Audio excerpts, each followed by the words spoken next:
Sanjay stadium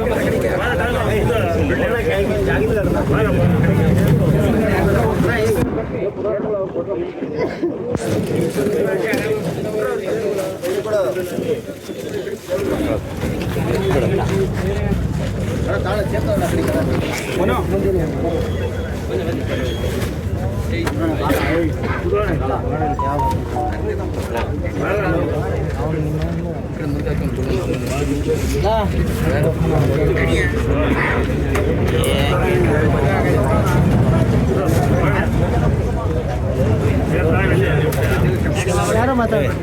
ಈಗ last time meeting ಅಂತ ಇವರು ಫಸ್ಟಿಂಗ್ ಇದಾದಮೇಲೆ ಇವರು ಒಂದು ಯಾರು ಅಪೀಲ್ ಹಾಕಿದ್ರು, ಅಪೀಲು 14+1 ಪದ್ಮ ಆ್ಯಂಡ್ ಅದರ್ಸ್ ಅಂತೇಳಿ 14+15 ದಿನ ಅಪೀಲನ್ನು ಹಾಕಿದ್ರು. 10 ಜನಕ್ಕೂ ಕೂಡ ಶೇಕಡ 30ರಂತೆ ಹೆಚ್ಚುವರಿನ ಅವಾರ್ಡನ್ನು ಮಾಡಿದ್ದಾರೆ. ಸೊ ಡಿ ಸಿ ಆರ್ಡರ್ ಮಾಡಿದ್ರಿಂದ ಇವರು ಅವಾರ್ಡನ್ನು ಮಾಡಿಕೊಂಡು ತಗೊಂಡು ಬಂದಿದ್ದಾರೆ. ಸೊ ಅದರಲ್ಲಿ ಮೋಸ್ಟ್ ಇವರು ಏನು ಕೇಳ್ತಾ ಇದ್ರು ಅಂತ ಅಂದರೆ ಯಾವುದನ್ನು ಬಿಟ್ಟಿದ್ದಾರೆ ಅಂತೇಳಿ ಕೇಳ್ತಿದ್ರು, ಅದನ್ನು ಕೂಡ ಇನ್ಕ್ಲೂಡ್ ಮಾಡಿಕೊಂಡು ಅವ್ರು ಕ್ಯಾಲ್ಕುಲೇಷನ್ ಮಾಡಿ 14 ಜನ +1 ಅವ್ರು ಮಾಡಿರೋದಕ್ಕೆ ವ್ಯತ್ಯಾಸದ ಮೊತ್ತ 33,37,189 ವ್ಯತ್ಯಾಸದ ಮೊತ್ತ ಆಗುತ್ತೆ. ಅಂದರೆ ಮೂಲ ಅವಾರ್ಡ್ ಫಸ್ಟ್ ಟೈಮ್ ಆದರೆ ಅದಕ್ಕೆ ಇದನ್ನು ಕೂಡ ಸೇರಿಸಿ ಇದನ್ನು ಮಾಡಿದ್ದಾರೆ. ಒಟ್ಟು 45,43,000 ರೂಪಾಯಿ ಬರುತ್ತೆ 14 ಜನ ಅಷ್ಟನ್ನು ಮಾಡಿದ್ದಾರೆ. ಸೊ ಇನ್ನು ಉಳಿದಂಥವ್ರು ನಾನು ಕೇಳಿದೀವಲ್ಲ, ನಾನು ಅಪೀಲ್ ಹೋಗಿದ್ದೀವಿ ಅಂತಂದ್ರೆ, ಬಟ್ ಅಪೀಲ್ ಹೋಗಿಲ್ಲ. ಅವ್ರು ಹೋದಾಗ ಮೀಟಿಂಗ್ ಆಗ್ತಾ ಇತ್ತು. ಸೊ ಅದು ಕೂಡ ನಮಗೂ ಕೂಡ ಸೇರಿಸ್ಬಿಡುತ್ತೆ ಅಂದ್ಕೊಂಡಿದ್ದಾರೆ. ಬಟ್ ಯಾರು ಅಪೀಲ್ ಆಗ್ತಿಲ್ಲ. ಲಾಸ್ಟ್ ಟೈಮನ್ನು ಕೂಡ ಮರದ ಹತ್ರ ಕೂತ್ಕೊಂಡು ಎಲ್ಲರೂ ಕೂಡ ಹೇಳಿದೆ, ಸೊ ಹಿಂಗೆ ಅಪೀಲ್ ಹಾಕಿ ಎಲ್ಲರೂ ಕೂಡ ಅದನ್ನು ಅಪೀಲ್ ಹಾಕಿ ಇನ್ನೀಗ ಲಾಸ್ಟ್ ಹಾಕಿದೆ. ಸೊ ಜಸ್ಟ್ 14 ಜನ ಅಷ್ಟೇ ಹಾಕಿದೆ. ಇವರೆಲ್ಲರೂ ಕೂಡ ಹಾಕಿದ್ರೆ ಅದು ಬರೋದು. ಸೊ ನೀವು ಉಳಿದಿರ್ತಕ್ಕಂಥವರಿಗೆ ನಾನು ಇವರಿಗೆ ಅದನ್ನು ಮನವಿ ತಗೊಂಡು ಅದನ್ನು ಅಪೀಲ್ ಥರ ಹಾಕ್ಸ್ಕೊಂಡು ಅದೇ ಅಮೌಂಟ್ ಈಗ ಇದರ ಪ್ರಕಾರವಾಗಿ 30% ಹೈಕ್ ಮಾಡೋದ್ರ ಪ್ರಕಾರ 11,000 ಚಿಲ್ಲರೆ ಬಂದಿದೆ. ಫಸ್ಟ್ 9 ಇತ್ತು, 11,000 ಬಂದಿದೆ. ಮೂಲ ಪ್ರಶ್ನೆ ಏನು ಸರ್, ಒಂದು ಕ್ರಯ ಆಗುತ್ತೆ, ನೀವೇನು ಮಾಡ್ತೀರಿ, ಸ್ಯಾಂಪಲ್ಸ್ ತೊಗೊಳ್ತೀರಿ, ಅದರಲ್ಲಿ ಟಾಪ್ ಯಾವುದಾಗಿದೆ ಆ ಪ್ರಕಾರ ರೇಟ್ ಫಿಕ್ಸ್ ಮಾಡಿ. ಅವರೇಜ್ ತಗೊಂಡೇ ಮಾಡಿ. ಅಂದರೆ ಜಾಸ್ತಿ ಆಗಿರೋದು ಇವೆಲ್ಲ ತೊಗೊಂಡು ಮಾಡ್ತೀವಿ. ನನಗೆ ಒಪ್ಪಿಗೆ ಆಗೋ ರೇಟಿಗೆ ನಾನು ಮಾಡ್ತೀನಿ, ನಾನು ಬಿಟ್ಕೊಡ್ತೀನಿ. ನನಗೆ ಇಷ್ಟ ಆಗಬೇಕಲ್ಲ, ನಾನು ಕೊಡ್ತಾ ಇದ್ದೀನಿ ಅಂತ ನಾನು ಬದುಕು ಕೊಟ್ಟಂಗೆ.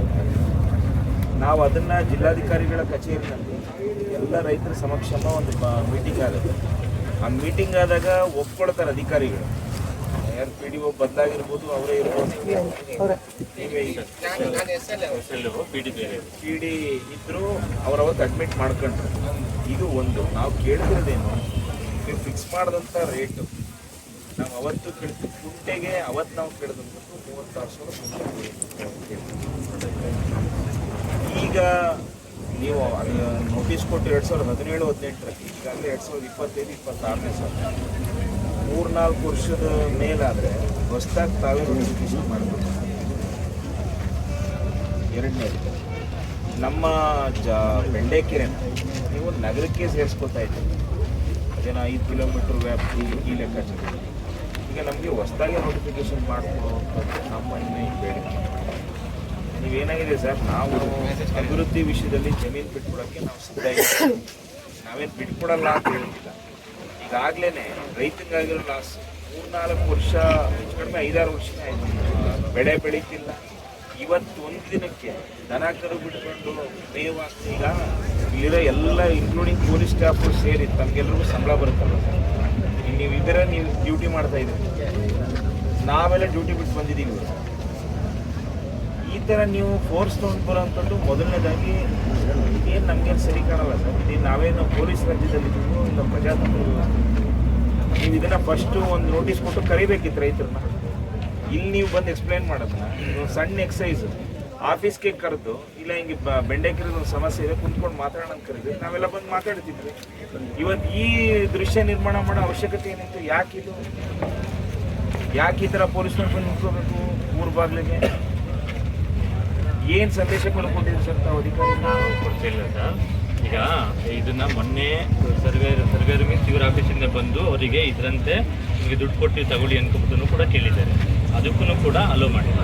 ಮತ್ತು ಕೆಲಸ ಮಾಡೋದಕ್ಕೂ ಕೂಡ ಬಂದು ಕೇಳಿದ್ದಾರೆ, ಅದಕ್ಕೂ ಅಲೋ ಮಾಡಿಲ್ಲ. ಅದಕ್ಕೆ ಅವ್ರು ಕೆಲಸ ಮಾಡೋದಕ್ಕೆ ಅವರು ಏನು ಪ್ರೊಟೆಕ್ಷನ್ ತಗೊಂಡು ಬಂದು ಕೆಲಸ ಮಾಡ್ತಿದ್ದಾರೆ. ನಾನು ಇದರಲ್ಲಿ ಮೊದಲಿಂದಲೂ ಕೂಡ ಎಲ್ಲಿ ಮಿಸ್ಟೇಕ್ ಆಗಿದೆ, ಏನು ಮಾಡಬೇಕು ಅನ್ನೋದ್ರ ಬಗ್ಗೆ ಪ್ರತಿಯೊಂದನ್ನು ಕೂಡ ಬಿಡಿಸಿ ಹೇಳಿ ಸೊಲ್ಯೂಷನ್ಸನ್ನು ಕೂಡ ಕೊಟ್ಟು ಇದು ಮಾಡ್ತಿದ್ದೀನಿ. ಅಟೆಂಡ್ ಮಾಡಿ ಇಲ್ಲಿ ಸರ್ವೇನಲ್ಲೂ ಲೋಪ ಆಗಿದೆ. ಸರಿ ಅಲ್ಲ ಸರ್, ನೀವು ಸರಿ ನಿಮ್ಮ ತಪ್ಪಿಂದ ಅಧಿಕಾರಿಗಳ ತಪ್ಪಿಂದ ಆದಂತ ಲೋಪ ನೀವು ಒಪ್ಕೊಂಡ್ರಿ, ಈಗ ಒಪ್ಕೊತಾ ಇದ್ದೀವಿ. ಸರಿ ಮಾಡ್ತಿದ್ದೀವಿ. ರೇಟಲ್ಲೂ ತಪ್ಪಾಗಿದೆ ಅಂತ ನಾವು ಹೇಳ್ತಾ ಇದ್ದೀವಿ. ರೇಟಲ್ಲಿ ತಪ್ಪಾಗಿರೋದನ್ನ ಇವರಿಗೆ ಸರಿಪಡಿಸಿ ಕೊಡಿ ಅಂತ ಹೇಳಿದ್ರು, ಸರಿಪಡಿಸಿ ಒಂದನ್ನ ಕೊಟ್ಟರೋದನ್ನ. ಅದಲ್ದಲೇನೂ ಕೂಡ ಇನ್ನು 30% ಕೂಡ ಹೈಕ್ ಮಾಡಿಕೊಡೋದಕ್ಕೂ ಕೂಡ ಅವಕಾಶಗಳು ಕೊಟ್ಟು ಈಗ ಅದನ್ನ ಮಾಡಿಕೊಟ್ಟಿದ್ದಾರೆ. ಎಲ್ಲೂ ಕೂಡ ನೀವು ಬೆಲೆ ನಿಗದಿ ಮಾಡುವಾಗ 8 ಆಣೆ ನಿಗದಿ ಮಾಡ್ಬೇಕು. ನಮಗೆ ಆ 8 ಆಣೆನೇ ಮಾದರಿಯಾಗಿ ಹಿಡ್ಕೊಂಡು 30% ಅಂತ 80 ಪೈಸೆ ಮಾಡೋದು ಅಂತ ನಾವು ಕೇಳ್ತಾ ಇರೋದು 36,000 ಕೇಳ್ತಿದ್ದೀವಿ. ನೀವು 6,000 ರೂಪಾಯಿ 7,000 ರೂಪಾಯಿ ಫಿಕ್ಸ್ ಮಾಡಿ 30% ಜಾಸ್ತಿ ಮಾಡಿದ್ದೀನಿ ಅಂದರೆ ನಮಗೂ ನೋಡಿ ಸರ್, ನಾನು ನಿಮ್ಮ ಹತ್ರ ಭಾಳ ಮೂಲಭೂತವಾದ ಪ್ರಶ್ನೆ ಕೇಳ್ತೀನಿ. ನನ್ನ ಬದುಕು ಇದು ತುಂಡು ಜಮೀನು, ನನ್ನ ಬದುಕು ನಮ್ಮಪ್ಪ ನಮ್ಮ ತಾತ ಅವರಪ್ಪ ಬದುಕಂತ ಭೂಮಿ. ಈಗ ನೀವು ದೇಶದ ಅಭಿವೃದ್ಧಿಗೋಸ್ಕರ ಕೇಳ್ತಾ ಇದ್ದೀರಾ. ನಾವು ತಯಾರಿದ್ದೀವಿ ಕೊಡೋಕ್ಕೆ, ನಾವು ಇಲ್ಲ ಅಂತ ಹೇಳ್ತಿಲ್ಲ, ನಾವು ಕೊಡೋದಕ್ಕೆ ವಿಲ್ಲಿಂಗ್ ಇದ್ದೀವಿ. ನಮ್ಮ ಮಕ್ಕಳು ಮುಂದಿನ ಭವಿಷ್ಯ ನಾವು ನೋಡ್ಬೇಕಲ್ಲ. ಈಗ ನೀವು ಕೊಡೋ ರೇಟಲ್ಲಿ ಇದೇ ಬೆಂಡೆಕಾಯಿನ ಜಮೀನು ಕೊಟ್ಟು ಪಕ್ಕದಲ್ಲಿ 4 ಕಿಲೋಮೀಟರ್ ಜಾಗ ತಗೊಳ್ಳೋಕ್ಕೆ ನಮಗೆ ಅವಕಾಶ ಆಗೋಷ್ಟು ದುಡ್ಡಾರು ಕೊಡ್ಬೇಕಲ್ಲ ನೀವು.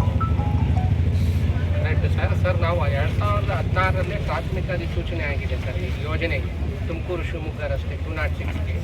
ತದನಂತರ ಈ 9,000 ಏನು ನಿಗದಿಯಾಗಿತ್ತು ಅದ್ರ 4 ಪಟ್ಟು, ಭೂಮಿಗೆ 4 ಪಟ್ಟು 36,000 ಕೊಡೋದಕ್ಕೆ ಕಾನೂನಲ್ಲಿ ಅವಕಾಶ ಇದೆ ಸರ್. ಅದನ್ನು ನಿಗದಿ ಮಾಡಿದೆ ನಾವು ಕೊಟ್ಟಿರೋದು.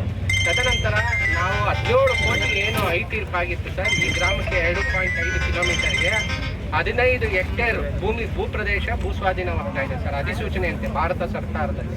ಈ ಅಧಿಸೂಚನೆ ಅಂತೆ 17 ಕೋಟಿ ಯಾರಾದ್ರೂ 118 ಜನ ಖಾತೆದಾರರು ಬರ್ತಾರೆ, ಅವ್ರಿಗೆಲ್ಲ ಭೂ ಪರಿಹಾರನೂ ಹಂಚಿದೀವಿ ಸರ್. ಭೂ ಪರಿಹಾರ ಪಾವತಿನೂ ಆಗಿದೆ 19-20ನೇ ಸಾಲಿನಲ್ಲಿ.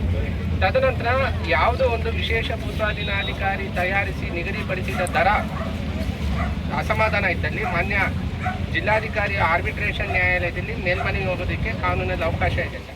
ಅದರಂತೆ 11,200 ರೂಪಾಯಿ ಸಹ ದರ ನಿಗದಿಯಾಗಿದೆ ಸರ್. ಪುನಃ ಸಾಹೇಬ್ರು ಹೇಳಿದಾಗೆ ಆ ಒಂದು ನಿಗದಿ ಮಾಡಿ ನಾವು 54 ಜನ ಖಾತೆದಾರರು ಬರ್ತಾರೆ ಸರ್. ಅವ್ರಿಗೆಲ್ಲರಿಗೂ ಸಹ ನಾವು ಖಾತೆ ಅಂತೆ ಏನು ಅನುಮೋದನೆ ಆಗಿದೆ ಪರಿಹಾರ ಕೊಡೋದಕ್ಕೆ ನಾವು ನೋಟಿಸ್ ತಾವಿಲ್ಲಿ ಇದಿರಲ್ಲ ಸರ್, ನಾವೆಲ್ಲ ಇಲ್ಲೇ ಕೂತಿರೋಣ. ಯಾರಾದ್ರೂ ನಿಮ್ಮ ಸಂಬಂಧಿಕರು ಸ್ನೇಹಿತರು ಇದ್ರೆ ಅವ್ರಿಗೆ ಬರೋಕ್ಕೆ ಹೇಳ್ರಿ. ನೀವು ಹೇಳಿದ ರೇಟ್ಗೆ ಯಾವನಾದ್ರು ಕೂಟೆ ಕೊಟ್ಬಿಡ್ಲಿ, ಆ ರೇಟಿಗೆ ನಾವು ಕೊಟ್ಟು ಹೋಗ್ತಿರ್ತೀವಿ. ಅದೇ 11,400 4 ಪಟ್ಟು 45,000ಕ್ಕೆ ಕುಂಟೆ ಎಲ್ಲ ಎಲ್ಲೂ ಸಿಗಲ್ಲ. 45,000 ರೂಪಾಯಿ ಖರೀದಿ ಮಾಡಿ ಸರ್. ಪ್ರಾಕ್ಟಿಕಲಾಗಿ 45,000 ರೂಪಾಯಿ ಸಿಗಲ್ಲ, 2 ಲಕ್ಷಕ್ಕೂ ಸಿಗಲ್ಲ. 4 ಪಟ್ಟು 2 ಲಕ್ಷಕ್ಕೆ ಯಾರು ಕೊಡಲ್ಲ. ಇದು ನಂಗೆ ಗೊತ್ತಿದ್ದಂಗೆ ಮೊನ್ನೆ ಪೆಟ್ರೋಲ್ ಬಂಕ್ 5 ಲಕ್ಷ 6 ಲಕ್ಷ ರೂಪಾಯಿ ನಡೆದಿದೆ. ಆದರೆ ಇಲ್ಲಿ SRO ವ್ಯಾಲ್ಯೂ ಇದೆ. ಆಮೇಲೆ ಯಾರು ಟ್ರಾನ್ಸಾಕ್ಷನ್ ಜಾಸ್ತಿ ಮಾಡ್ತಿದ್ದಾರೆ ಅದನ್ನ ಅವರೇಜ್ ಆಗಿ ತಗೊಂಡಾಗ ಇಷ್ಟೇ ಬಂದಿದೆ. ನನಗೆ ಫಸ್ಟ್ ಬಂದಾಗ ಸ್ಟಡಿ ಮಾಡಿದ್ವಿ ಅದನ್ನ. ಈಗ ನಾವು ಒಂದು ಮಧ್ಯೆ ಸೇರಿಸಿದ್ವಲ್ಲ, ಅದೆಲ್ಲ ಟ್ರಾನ್ಸಾಕ್ಷನ್ ಯಾವುದು ಆಗಿರ್ಲಿಲ್ಲ, ಅದನ್ನ ಸೇರಿಸಿರ್ಲಿಲ್ಲ ಸರ್ ಇವರು. ಸರ್ ಅದು ಯಾವಾಗ ಗೊತ್ತೇನಣ್ಣ, 2016-15ನೇ ಸಾಲಿನಲ್ಲಿ ನೋಟಿಫಿಕೇಶನ್ ಮಾಡಿರಲ್ಲ, ಅವತ್ತು ಸೇರಿಸಿರ್ಲಿಲ್ಲ. ಇದು ಕೇಳಿಲ್ಲ ಅದನ್ನ. ಈಗ ನೀನು ಹೇಳೋದಿದೆ ಪತ್ರ ಏನದು 27/2016 ಅದೇನಪ್ಪ 27/16 2,53,000 ರೂಪಾಯಿಗೆ ರಿಜಿಸ್ಟ್ರೇಷನ್ ಆಗಿದೆ. 1 ಗಂಟೆಗೆ 50,600 ರೂಪಾಯಿ ಬಂದಿದೆ. ಸೊ ಇದನ್ನು ಕೂಡ ಗಣನೆಗೆ ತೆಗೆದುಕೊಂಡು ಲೆಕ್ಕಾಚಾರ ಮಾಡಿದ್ರು. ಯಾವಾಗ ಮಾಡಿರೋದು, ಎಷ್ಟು ಇಸ್ವಿಲ್ ಮಾಡಿರೋದು? ಅಷ್ಟೇ ತಗೊಂಡ್ರೆ ಆವ್ರೇಜ್ ಮಾಡಿದ್ರು. ಅಲ್ಲ ಸರ್, ಈಗ ಟ್ರಾನ್ಸಾಕ್ಷನ್ ಇಷ್ಟಲ್ಲೇ ಇರೋದೇ ಆವ್ರೇಜ್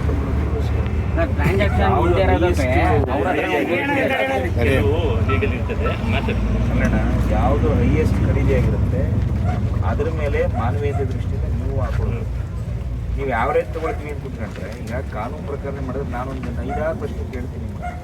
ಕಾನೂನು ಪ್ರಕಾರ ಬೆಳಿಗ್ಗೆ ರಾತ್ರಿವರೆಗೂ ಇರೋಕ್ಕೆ ಆಗಲ್ಲ. ಒಂದು ಚೊಂಬ ಹಾಲು ಕುಡಿಸಿ ಕೆಲಸ ಮಾಡಿಸ್ತೀವಿ ನಾವೇನು ಸರ್. ಇದಕ್ಕೆ ಪರಿಹಾರನ ನಮ್ದು ನಿಗದಿ ಆಗಿದೆ ಸರ್. ನಾವು ಒಂದು ನಿಮಿಷ, ನಾನು ಯಾವುದೇ ರೈತ ಅಲ್ಲ ಸರ್, ಯಾವುದೇ ರೈತ ಪರಿಹಾರ ಈಗ ಮಂಜೂರಾಗಿದೆ ಸರ್ ಆಲ್ರೆಡಿ ಭಾರತ ಸರ್ಕಾರದಿಂದ. ಈ ಒಂದು ಏನು ನಾವು ಆರ್ಬಿಟ್ರೇಷನ್ ಸಂಬಂಧಪಟ್ಟಂಗೆ 11,000 ಇದ್ರೆ ಅದು 4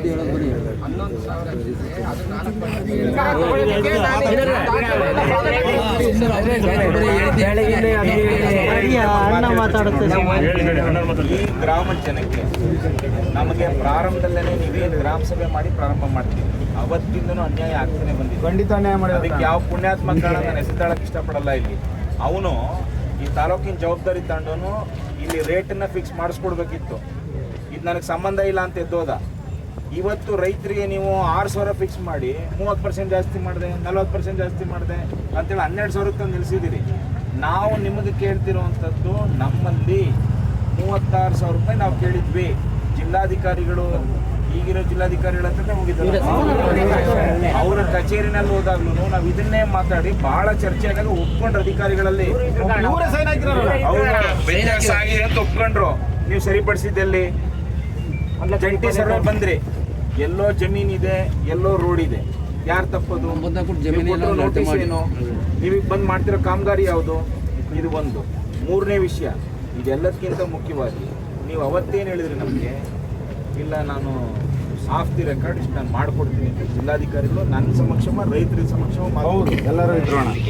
ಇವ್ರು ಅಲ್ಲಿ ಹೋಗಿ ಗದರಿ ಹೆಂಗ್ ಬೇಕಂಗ್ ಮಾತಾಡಿ ನಮ್ಮವ್ರನ್ನ ಎಬ್ಬಿಸ್ ಕಳಿಸ್ತೀವಿ.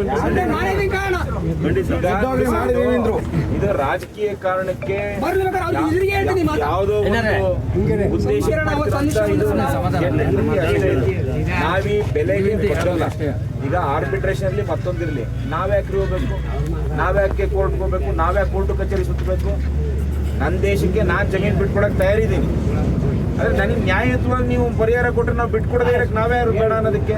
ನೀವು ಅದು ಬಿಟ್ಟು ನಾವು ಈಗ ಕೊಟ್ಬಿಟ್ಟಿದ್ದೀವಿ, ನೀವು ಡಿ ಸಿ ಹತ್ರ ನಾವ್ಯಾಕೆ ಹಾಕ್ಬೇಕು? ಡಿ ಸಿಗೆ ಡಿ ಸಿ ಬಂದು ಅದೇನು ಮಾಡ್ತಾರೆ ಇಲ್ಲೇ ಮಾಡ್ತೀವಿ. ಕರೆಕ್ಟ್. ನಾವೆಲ್ಲೂ ಬರಲ್ಲ. ಅದಾದ್ಮೇಲೆ AC ಬರ್ತಾರೆ, ಜಿಲ್ಲಾಧಿಕಾರಿಗಳದಾದ್ಮೇಲೆ ಮಧ್ಯರಾತ್ರಿ AC ಬಂದು ಮಾತಾಡಿ ಹೋಗ್ತಾರೆ. ಅದು ಇಂಪ್ಲಿಮೆಂಟ್ ಆಗಿದ್ದಲ್ಲಿ ಅದಾದ್ಮೇಲೆ ಸಭೆ ಕರೆದ್ರೆ ಸರ್ ತಾವು ಅದೇನಾಯ್ತು ನಮ್ಮ ಮಾಹಿತಿ ನಾನು ತಮಗೆ ಫೋನ್ ಮಾಡಿ ಕೇಳಿದೆ. ಅಲ್ಲ ಸರ್, ನಾನು ತಮಗೆ ಫೋನ್ ಮಾಡಿ ಕೇಳಿದೆ. ಇದಾದ್ಮೇಲೆ ಇವರು ಆಗಿರೋದಕ್ಕೆ ಆರ್ಡರ್ ಮಾಡಿ ಇವ್ರಿಗೂ ಕೂಡ ಅದನ್ನ ನಿಮಗೆ ಇಷ್ಟು ದುಡ್ಡು ಆಗಿದೆ ತಗೊಂಡು ನೋಟಿಸ್ ತಗೊಂಡು ನೀವು ಡಾಕ್ಯುಮೆಂಟ್ ಕೊಡಿ ಅಕೌಂಟ್ಗೆ ಹಾಕ್ತೀವಿ ಅಂತೇಳಿ ಯಾರು ಕೂಡ ದುಡ್ಡನ್ನ ತಗೊಳ್ಳೋದಕ್ಕೆ ಮುಂದೆ ಬಂದಿಲ್ಲ. ನಾನು ಮೂಲಭೂತವಾಗಿ ಕೇಳ್ತಾ ಇದ್ದೀನಿ, ನಾವು ಹೇಳ್ತಿರೋ ರೇಟ್ ಎಲ್ಲ ಐತೆ, ರೇಟ್ ಕೊಟ್ಟಿಲ್ಲ. ಆ ರೇಟ್ ಆರ್ಡರ್ ಮಾಡಿಕೊಟ್ಟಿದ್ರೆ ಇವ್ರು ಕೊಟ್ಟಿರೋರು ಆ ರೇಟ್ ಆರ್ಡರ್ ಆಗಿದೆ. ಅದು ಯಾರು ತಪ್ಪು ಸರ್? ಅದು ತಪ್ಪು ಅಂದ್ರೆ ಆಕ್ಟ್ ಅಲ್ಲಿ ಏನ್ ಹೇಳ್ತದೆ ಸರ್, ಒಂದು ಬಹಳ ಸ್ಪಷ್ಟವಾಗಿ ಹೇಳ್ತೀನಿ. 21 ಜನ ಪೆಹಲ್ಗಾಮ್ ಅಲ್ಲಿ ಶೂಟೌಟ್ ಆಗಿದ್ದಕ್ಕೆ ಏನ್ ಪರಿಣಾಮ ಆಯ್ತು ನೋಡ್ತಿದ್ದೆ. ಮೊನ್ನೆ ತಾನೇ 11 ಜನ ಕಾಲ್ ತುಳಿದಕ್ಕೆ ಒಳಗಾಗಿ ಬೆಂಗಳೂರಲ್ಲಿ ತೀರೋದಂತ ಘಟನೆಗೆ ಬೆಂಗಳೂರು ಪೊಲೀಸ್ ಇತಿಹಾಸದಲ್ಲಿ ಯಾರು ಅಂತ ಹುದ್ದೆಲಿರುವಂಥವ್ರು ಸಸ್ಪೆಂಡ್ ಆಗಿರಲಿಲ್ಲ. ಆದರೂ ಇದೆಲ್ಲ ತಾವು ಗಮನಿಸಿ ಇನ್ನೂ ಅಷ್ಟೇ ಅದೇ ಪರಿಸ್ಥಿತಿ ಇದೆ. ನೀವು ಎಚ್ಚರಿಕೆಯಿಂದ ನಮ್ಮ ಬೇಡಿಕೆನ ಮನ್ನಣೆ ಕೊಟ್ಟೆ ನೀವು ಕೆಲಸ ಮಾಡಬೇಕು. ಫೋರ್ಸ್ಫುಲಿ ಮುಟ್ತೀನಿ ಅಂತಂದ್ರೆ ಇದು ಸ್ಮಶಾನ ಆಗುತ್ತೆ. ನಾನು ಈ ಮಾತು ಬಹಳ ಸ್ಪಷ್ಟವಾಗಿ ಹೇಳ್ಬೇಕು ಜನಗಳಿಗೆ. ಇಲ್ಲ ಇಲ್ಲ ಸರ್,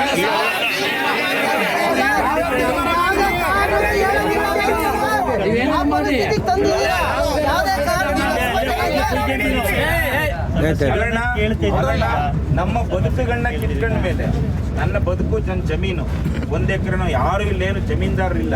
ಏನೋ 35 ಎಕರೆ ಇಟ್ಬಿಟ್ಟು ಒಂದು 5 ಎಕರೆ ಓಲಿ ಏನಕ್ಕೆ ಯಾರಾದ್ರೂ ಇದ್ರನ್ನಪ್ಪ. ಯಾರೋ ನಮ್ಮ ರಾಮಣ್ಣ ಅನ್ನೋನು ಅವನ ಗುಂಟೆ 20 ಗುಂಟೆ ಅಂತ ಒಬ್ಬ ದಲಿತ ವ್ಯಕ್ತಿ ಜಮೀನು ಹೋದ್ರದು ಆತಂಗೆ ಐಡಿಯಾ ಇಲ್ಲ.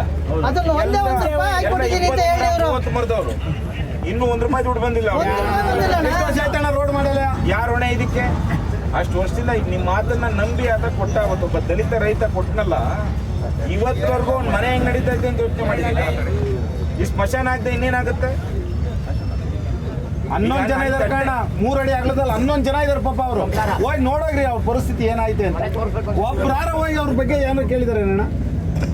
ಎಲ್ಲಿದೆ ಸರ್ ನ್ಯಾಯ? ನೀವು ರೇಟ್ ಹಾಕೊಟ್ರಿ, DC ಒಂದು ಮಾಡಿದ್ರು, ಹೇಳ್ತಾ ಇದ್ರೆ ಸರಿ. ಮೂಲಭೂತವಾಗಿ ನಮ್ಮ ಜಮೀನಿಗೆ ಸರಿಯಾದಂತ ಬೆಲೆ ನೀವು ನಿಗದಿ ಮಾಡಿಲ್ಲ ಅಂದ್ರೆ ನಮ್ಮ ಪ್ರಶ್ನೆ. ಅದಕ್ಕೇನು ಪರಿಹಾರ ಕೊಟ್ಟಿದ್ದೀರಿ? ಅದು ಯಾಕಣ್ಣ ಸೇರಿಸಿ ಅಲ್ಲ ನಾವು ನಿಮಿಷ ಯಾವ ಇಸ್ವಿಲಪ್ಪ ಅದು ಟ್ರಾನ್ಸಾಕ್ಷನ್ ಆಗಿದ್ದು ಸರ್ 16 ಅದ್ ಹೆಂಗ್ ಬಿಟ್ಟು ಹೋಯ್ತ್ರಿ ಈಗ ನಾವು ಯಾವಾಗ ಡಿ ಸಿ ಆಫೀಸಲ್ಲಿ ಮೀಟಿಂಗ್ ಮಾಡಿದ್ಮೇಲೆ ಸೇರಿಸಿದ್ದೀರಾ ಮುಂಚೆನೆ ಯಾಕೆ ಸೇರಿಸಲಿಲ್ಲ ನೀವು ಅವತ್ತೇ ಸೇರಿಸಿದ್ರೆ ನಮಗೆ ಅವತ್ತೇ 30 ರೂಪಾಯಿ ಇರೋದು ಅದು. ಒಂದ್ ನಿಮಿಷ ಅಲ್ಲಲ್ರಿ ಮುಂಚೆ ಸೇರಿತ್ತ ಅದು ಎರಡು ಕ್ರಯವರ ಬಿಟ್ಟಾರ ಕಾರಣ ಎರಡು ಅವತ್ತು ನಾನು ಅದನ್ನು ತಕ್ಕೊಟ್ಟ ಮೇಲೆ ಕ್ರಯಪತ್ರ ನಾನು ತಕ್ಕೊಟ್ಟೆ ಆಗ ನಿಮ್ ಯಾರೋ ಒಬ್ಬ ಅಧಿಕಾರಿ 36,000 ಲೆಕ್ಕ ಮಾಡಿ ಸೇರಿಸ್ಕೊಂತೀವಿ 1,25,000 ಅಂತಂದ್ರಿ ನನ್ನ ಎದುರಿಗೆ ಅದೆಲ್ಲ ವಿಡಿಯೋ ರೆಕಾರ್ಡ್ ಮಾಡ್ಕೊಂಡು ಇಟ್ಟಿವಿ.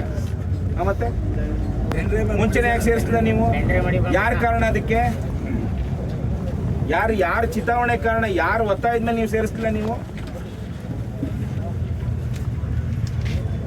ಸರ್ ಈಗ ನಾನಾಗ್ಲಿ ನೀವಾಗ್ಲಿ ನೀವು ಎಜುಕೇಶನ್ ಮಾಡಿ ಕಷ್ಟಪಟ್ಟು ಹೋಗಿ ಹುದ್ದೆ ಬಂದಿರ್ತೀರಿ ನಿಮ್ಮ ಬಗ್ಗೆ ನಮ್ಮ ಅಪಾರವಾದ ಗೌರವ ಇದೆ ನಾವು ನಿಮಗೆ ವೈಯಕ್ತಿಕ ಕೂಡ ನಾವು ಪ್ರಶ್ನೆ ಮಾಡ್ತಾ ಇದ್ದೀವಿ ನಮ್ಮ ಹೊಟ್ಟೆ ಸಂಕಟ ಕೇಳಬೇಕಾದ ನೀವೇ ಹೇಳ್ತಾ ಇದ್ದೀವಿ. ಅದನ್ನ ಮೇಲಧಿಕಾರಿಗಳು ಮುಗಿಸಿ ಸರ್ ನೀವು ಸ್ಪಷ್ಟ ಮೇಲಧಿಕಾರಿಗಳಿಗೆ ಹೇಳಿ ಜನ ವಿಷ ಕುಡಿಯಕ್ಕೆ ರೆಡಿ ಇದ್ದಾರೆ ಹೊರತು ಈ ಬೆಲೆ ಜಮೀನ್ ಬಿಡಕ್ ರೆಡಿ ಇಲ್ಲ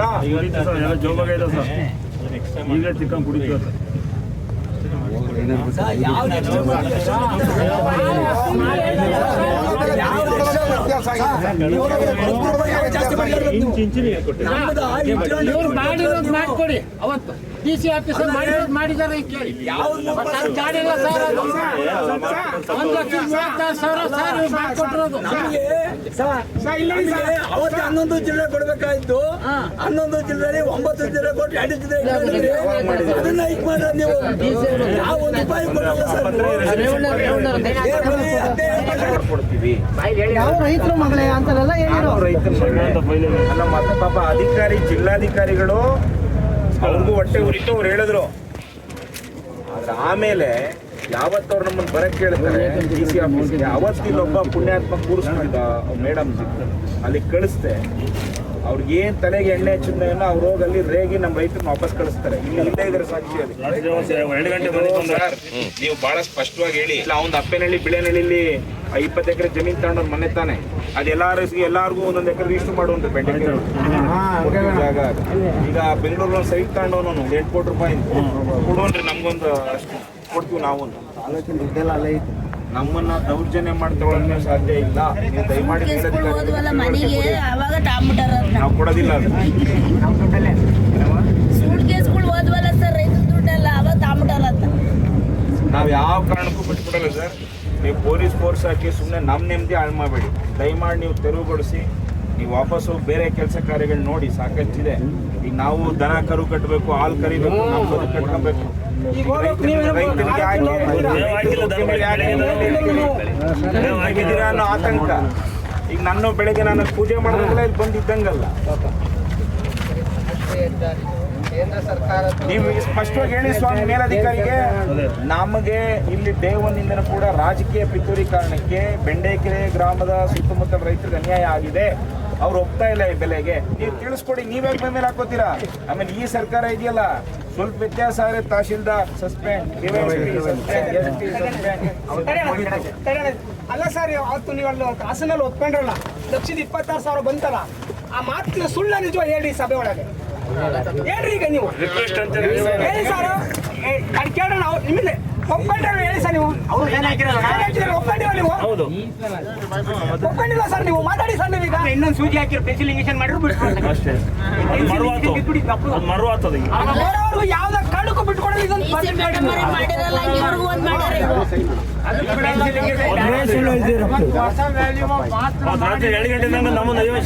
ಈಗ 3 ರೂಪಾಯಿ ಮಾಡ್ಕೊಂಡು ಸೇರಿಸಿದೀವಿ ಅವನ ಆಯ್ತು ಗೊತ್ತಾಯ್ತಾ ಮನವರಿಕೆ ಮಾಡಿ ನಿಮ್ಮ ಮನಸ್ಸಲ್ಲಿ ಇದನ್ನ. ಅವ್ರ ರೂಲ್ಸ್ಗೆ ಹೋಗಿದ್ರೆ 3 ವರ್ಷ ಕಾಮಗಾರಿ ಈಗ 3 ವರ್ಷ ಆಗಬೇಕಿತ್ತು 2 ವರ್ಷ ಇಲ್ಲಿ ಕಿರಣ ಇಲ್ಲಿ ನೀವೇನೆ ಭೂಸ್ವಾಧೀನ ಕಾಯ್ದೆಯಲ್ಲಿ ಕ್ರಯ ವ್ಯವಹಾರಗಳಲ್ಲಿ ಅತಿ ಹೆಚ್ಚಿನ ಕ್ರಯ ವ್ಯವಹಾರಗಳನ್ನು ಪರಿಗಣಿಸಿ ಪರಿಹಾರ ನಿಗದಿಪಡಿಸಲು ಅತಿ ಹೆಚ್ಚಿನ ಕ್ರಯ ವ್ಯವಹಾರಗಳನ್ನು ಪರಿಗಣಿಸಿ ನೀವು ಸೈನ್ ಹಾಕಿದ್ರೆ ಇದರಲ್ಲಿ ಈಗ ಹೇಳ್ತೀರಿ ಅವರೇಜ್ ಅಂತೀರಿ ನಿಗದಿಪಡಿಸಲು ಕಾಯ್ದೆಯಲ್ಲಿ ಅವಕಾಶವಿರುವುದರಿಂದ ಹಾಗೂ ಗ್ರಾಮದ ಹತ್ತಿರದಲ್ಲಿ ಅಥವಾ ಸುತ್ತಮುತ್ತಲಿನ ಪ್ರದೇಶದ ಹತ್ತಿರದಲ್ಲಿ ಇರುವ ಭೂಮಿಯ ಮಾದರಿಯನ್ನು ಹೋಲುವ ಸರಾಸರಿ ಮಾರಾಟ ಬೆಲೆಯನ್ನು ನಿಗದಿಪಡಿಸುವಲ್ಲಿ ತಪ್ಪಾಗಿರುವುದು ಸ್ಪಷ್ಟವಾಗಿ ಕಂಡು ಬಂದಿರುವುದರಿಂದ ವಿಶೇಷ ಭೂಸ್ವಾಧೀನಾಧಿಕಾರಿರವರು ಈ ಬಗ್ಗೆ ಮಾನ್ಯ ಜಿಲ್ಲಾಧಿಕಾರಿರವರಿಗೆ ಹಾಗೂ ಯೋಜನಾ ನಿರ್ದೇಶಕರವರಿಗೆ ಪತ್ರ ಬರೆಯಬೇಕು. ಬರೆದಿದ್ದೀರಾ ನೀವು? ಬರ್ದಿಲ್ಲ. ಹಾಗೂ ಮಾನ್ಯ ಜಿಲ್ಲಾಧಿಕಾರಿರವರು ಇದನ್ನು ಪರಿಶೀಲಿಸಿ ಇವರಿಗೆ ನ್ಯಾಯ ದೊರಕಿಸಿಕೊಡಲು ವಿಶೇಷ ಭೂಸ್ವಾಧೀನಾಧಿಕಾರಿಗಳು ತಿಳಿಸಿದರು. ವಿಶೇಷ ಸ್ವಾಧೀನಾಧಿಕಾರಿಯವರು ಪತ್ರದ ಮುಖೇನ ಪರಿಹಾರ ನಿಗದಿಪಡಿಸುವಲ್ಲಿ ವ್ಯತ್ಯಾಸವಾಗಿರುವ ಬಗ್ಗೆ ತಿಳಿಸಿರುತ್ತಾರೆ. ಮಾನ್ಯ ಜಿಲ್ಲಾಧಿಕಾರಿಗಳು ಮಾತನಾಡಿ, ಇಂದಿನ ವಿಶೇಷ ಭೂಸ್ವಾಧೀನಾಧಿಕಾರಿರವರು ನಿಗದಿಪಡಿಸಿರುವ ದರದಲ್ಲಿ ವ್ಯತ್ಯಾಸ ಕಂಡು ಬಂದಿರುವುದರಿಂದ ಭೂಸ್ವಾಧೀನ ಕಾಯ್ದೆಯಂತೆ ಪರಿಶೀಲಿಸಿ ನ್ಯಾಯಯುತವಾಗಿ ರೈತರಿಗೆ ಅನ್ಯಾಯವಾಗದಂತೆ ಕ್ರಮ ವಹಿಸಲಾಗುವುದು. ಆದ್ದರಿಂದ ರೈತರು ಸಾರ್ವಜನಿಕ ಹಿತದೃಷ್ಟಿಯಿಂದ ನೀವು ರಸ್ತೆ ಕಾಮಗಾರಿ ಮಾಡಿಕೊಡಿ ಅಂತ ಕೇಳಿದ್ರಿ. ಇದಕ್ಕೆ ಸೈನ್ಯ ಜಿಲ್ಲಾಧಿಕಾರಿಗಳು, ಯೋಜನಾ ನಿರ್ದೇಶಕರು, ವಿಶೇಷ ಭೂಸ್ವಾಧೀನಾಧಿಕಾರಿ, ರಾಷ್ಟ್ರೀಯ ಹೆದ್ದಾರಿ 206 ನಮ್ಮ ಅವತ್ತಿನ ಎಂಪಿ ಪ್ರಜ್ವಲ್ ರೇವಣ್ಣ ಅವರು. ಎಲ್ಲಣ್ಣ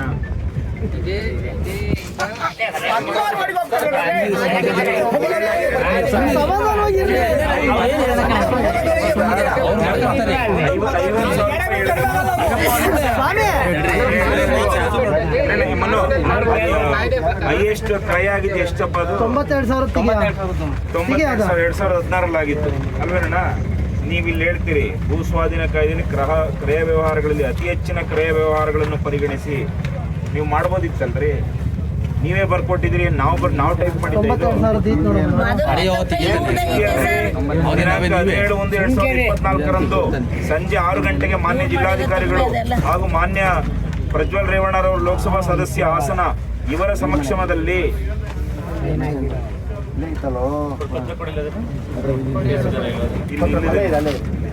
ಲಾಸ್ಟ್ ಕ್ರಯ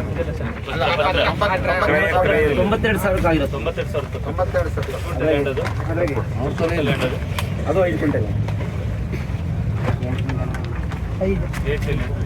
ಕಾಗದಲ್ಲಿ ಇರುತ್ತಲ್ಲಿ ತೆಗಿ ಎಷ್ಟಾಗುತ್ತೆ.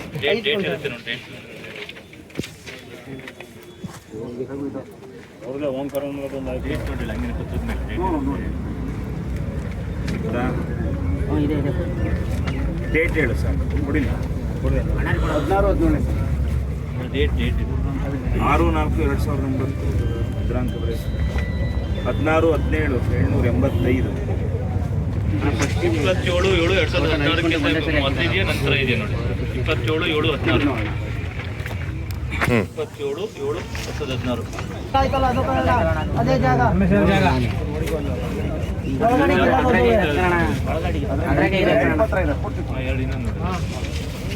ನೋಡಿ 13/3/2017 ಇವರು ಅಧಿಸೂಚನೆ ಆಗಿರೋದು 16 ಲಾಸ್ಟ್ ಅಂದರೆ 7ನೇ ತಿಂಗಳು 16ನೇ ಇಯರಿಗೆ ಲಾಸ್ಟ್ ಆಗಿದೆ.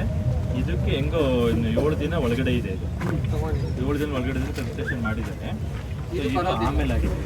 ಇದು ಯಾವುದಕ್ಕೆ ಸಿಗುತ್ತೆ ಅಂದರೆ ಈಗ ಅಡಿಷನಲ್ ಆಗಿ ಇವರು ಯೂಸ್ ಮಾಡ್ತಿದ್ದಾರಲ್ಲ, ಅಡಿಷನಲ್ ಆಗಿ ಅದಕ್ಕೆ ಸಿಗುತ್ತೆ. ಇವತ್ತಿನ ರೇಟ್ ಸಿಗುತ್ತೆ. ಇವತ್ತಿನ ಮೀನ್ಸ್ ಈಗ ಹೊಸ ನೋಟಿಫಿಕೇಶನ್ ಇಂಪ್ಲಿಮೆಂಟ್ ಏನಕ್ಕೆ ಕಳಿಸಿದ್ರೆ ಏನ್ ಮಾಡಕ್ ಸರ್? ಅದು 2024 ಕೊಡ್ತೀನಿ. ಅವತ್ತು DCFC ಒಪ್ಕೊಂಡ್ರಲ್ಲ, ಒಪ್ಕೊಂಡು ಒಪ್ಕೊಂಡು ಬರೆದ್ರೆ ಅವರು 2017 ವಹಿವಾಟಿನ ಯಾಕೆ ಬರೋಣ ಪರಿಗಣಿಸಲು ನಮ್ಮ ಪ್ರಾಥಮಿಕ ಅಧಿಸೂಚನೆ ಆಗಿರೋದು 27/7/2016 ಹಿಂದಿನ 3 ವರ್ಷದ ವಹಿವಾಟುಗಳನ್ನ ಪರಿಗಣಿಸಲಿಕ್ಕೆ ಕಾನೂನಲ್ಲಿ ಅವಕಾಶ ಇದೆ. ಈ ಡೇಟ್ ನಂತರ ತಗೊಳ್ಳೋಕೆ ಅವಕಾಶ ಇದೆ. 26/7/2013 ಅಲ್ಲಿಂದ 27/7/2016 ಆ 3 ವರ್ಷದ ವಹಿವಾಟುಗಳನ್ನ ತಗೊಂಡಿದ್ದಾರೆ. ಸೊ ಹಾಗಾಗಿ ಇದು ಒಳಗಡೆ ಬಂದಿದೆ. ಬಟ್ ಅವರೇಜ್ ಮಾಡಿದ್ರೆ 1,000 ರೂಪಾಯಿ. ಅದೆಷ್ಟಿದೆ ಹೈಯೆಸ್ಟ್? ಇದು ಅದೇ 50,000. ಮತ್ತೆ ಹೈಯೆಸ್ಟ್ ಪರಿಗಣಿಸ್ಬೇಕು ಬಂದಿದ್ರಲ್ಲ, ಅದು ಬಿಡಿ, ಅದು ಬಿಟ್ಬಿಟ್ಟೆ ಮಾತಾಡಿ. ಇಲ್ಲಿ ಅಲ್ಲಿ ಅಲ್ಲ, ಇಲ್ಲಿ ಅವರೇ ತಗೋಬೇಕು ಅಲ್ಲ, ಆಯ್ತು, ಅದು ಬಿಡಿ, ಅದು ಬಿಟ್ಟೇ ಹೇಳ್ತೀನಿ. ಅಲ್ಲಿ ಪತ್ರದಲ್ಲಿ ನಾವು ಭೂಸ್ವಾಧೀನ ಕಾಯ್ದೆಯಲ್ಲಿ ಕ್ರಯ ವ್ಯವಹಾರಗಳಲ್ಲಿ ಅತಿ ಹೆಚ್ಚಿನ ಕ್ರಯ ವ್ಯವಹಾರಗಳನ್ನು ಪರಿಗಣಿಸಿ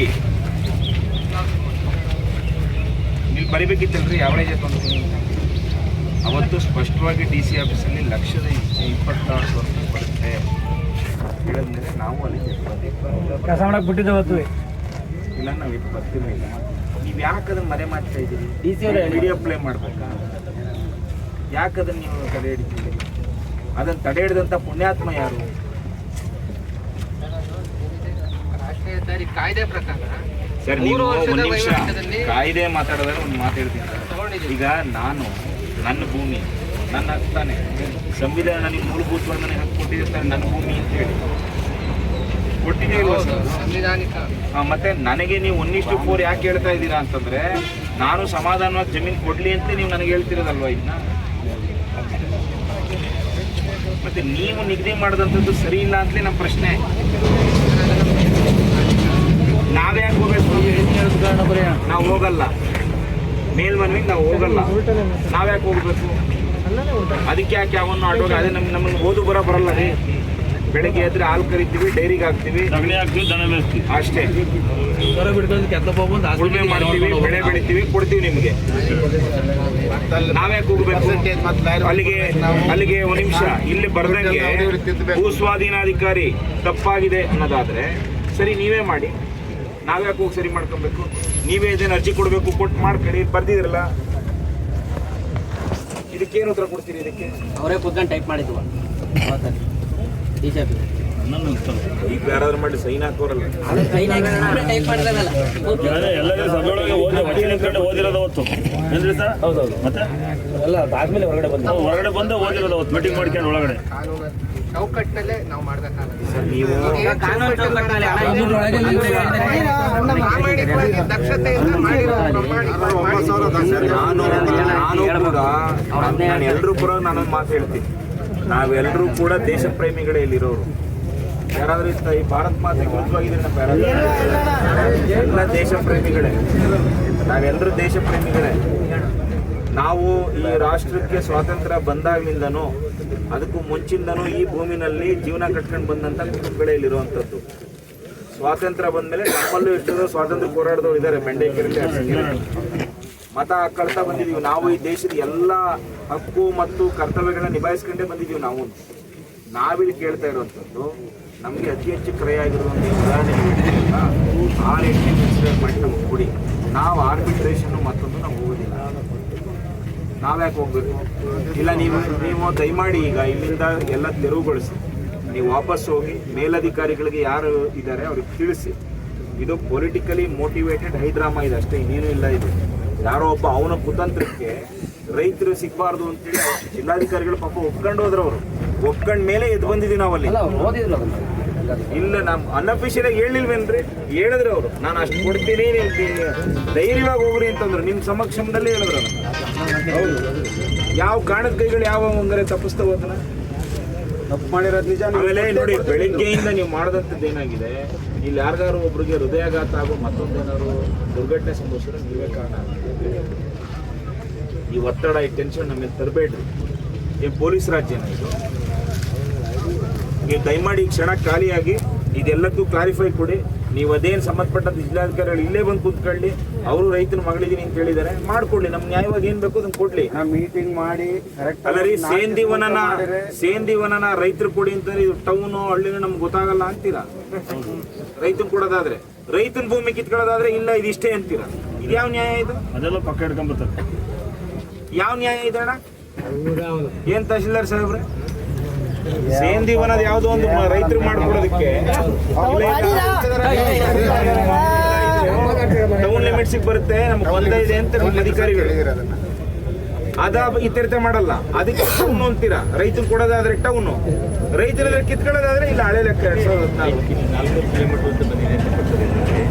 4 ಕಿಲೋಮೀಟರ್ ಹೊರಗಡೆ ಇದ್ದಾಗ ಕೊಟ್ಟಿರೋದಿಲ್ಲ. ಫೋನ್ ಮಾಡಿದ ಸರ್,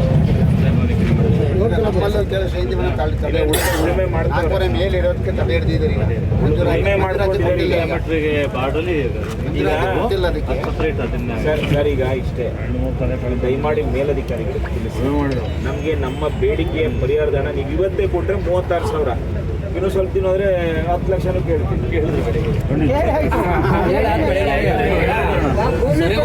ಒಬ್ಬ ನಮ್ಮ ಹತ್ರ ಬಂದಿದ್ದ, ಒಂದು 20 ಗುಂಟೆ ಉಳುಮೆ ಮಾಡ್ತಾನೆ. ಫಾರೆಸ್ಟ್ನವ್ರು NOC ಕೊಡ್ಬೇಕಂತ. ಫಾರೆಸ್ಟ್ನವ್ರ ಜಾಗ ಇದೆ, ಅವ್ನು ಫಾರೆಸ್ಟ್ನವ್ರ ಲ್ಯಾಂಡ್ಗೆ ರೆವಿನ್ಯೂ ಇಲಾಖೆ ಸರ್ಕಾರ ಏನು ಮಾಡ್ಬಿಟ್ಟವ್ರು ಅದನ್ನ ಅರಣ್ಯ ಇಲಾಖೆ ಅಂತಿದೆ ಹಿಂದಿನ ಪಾಣಿಲಿ, ಈಗ ಒಂದು 6 ತಿಂಗಳಿಂದ ಸರ್ಕಾರಿ ಮಾಡೋರು. ಅವನಿಗೆ NOC ಕೊಡು ಅಂದರೆ ಅವನದು ಬೇರೆ ಐತಂತೆ, ಅವರು ಮರ ಹಾಕೊಂಡ್ರೆ ಫಾರೆಸ್ಟ್ನವರು NOC ಕೊಡ್ತಾ ಇಲ್ಲ ಅವನಿಗೆ. ಅವ್ನು ಹೇಳ್ತಾನೆ ಒಂದೇ ಕಣ್ಣಲ್ಲಿ. ನೀವೇನು ಮಾಡ್ತೀವಿ, ಫಾರೆಸ್ಟ್ ಇಲಾಖೆದು ಜಮೀನು ಇಲಾಖೆದು ಒಂಥರ ಮಾತಾಡ್ತೀವಿ, ನಮ್ಮವಾದ್ರು ಒಂಥರ ಮಾತಾಡ್ತೀವಿ. ಯಾಕೆ ಹಿಂಗೆ ಮಾಡ್ತೀವಿ ನೀವು? DC ಮೇಡಮ್ ಅಂತ ಇತ್ತು,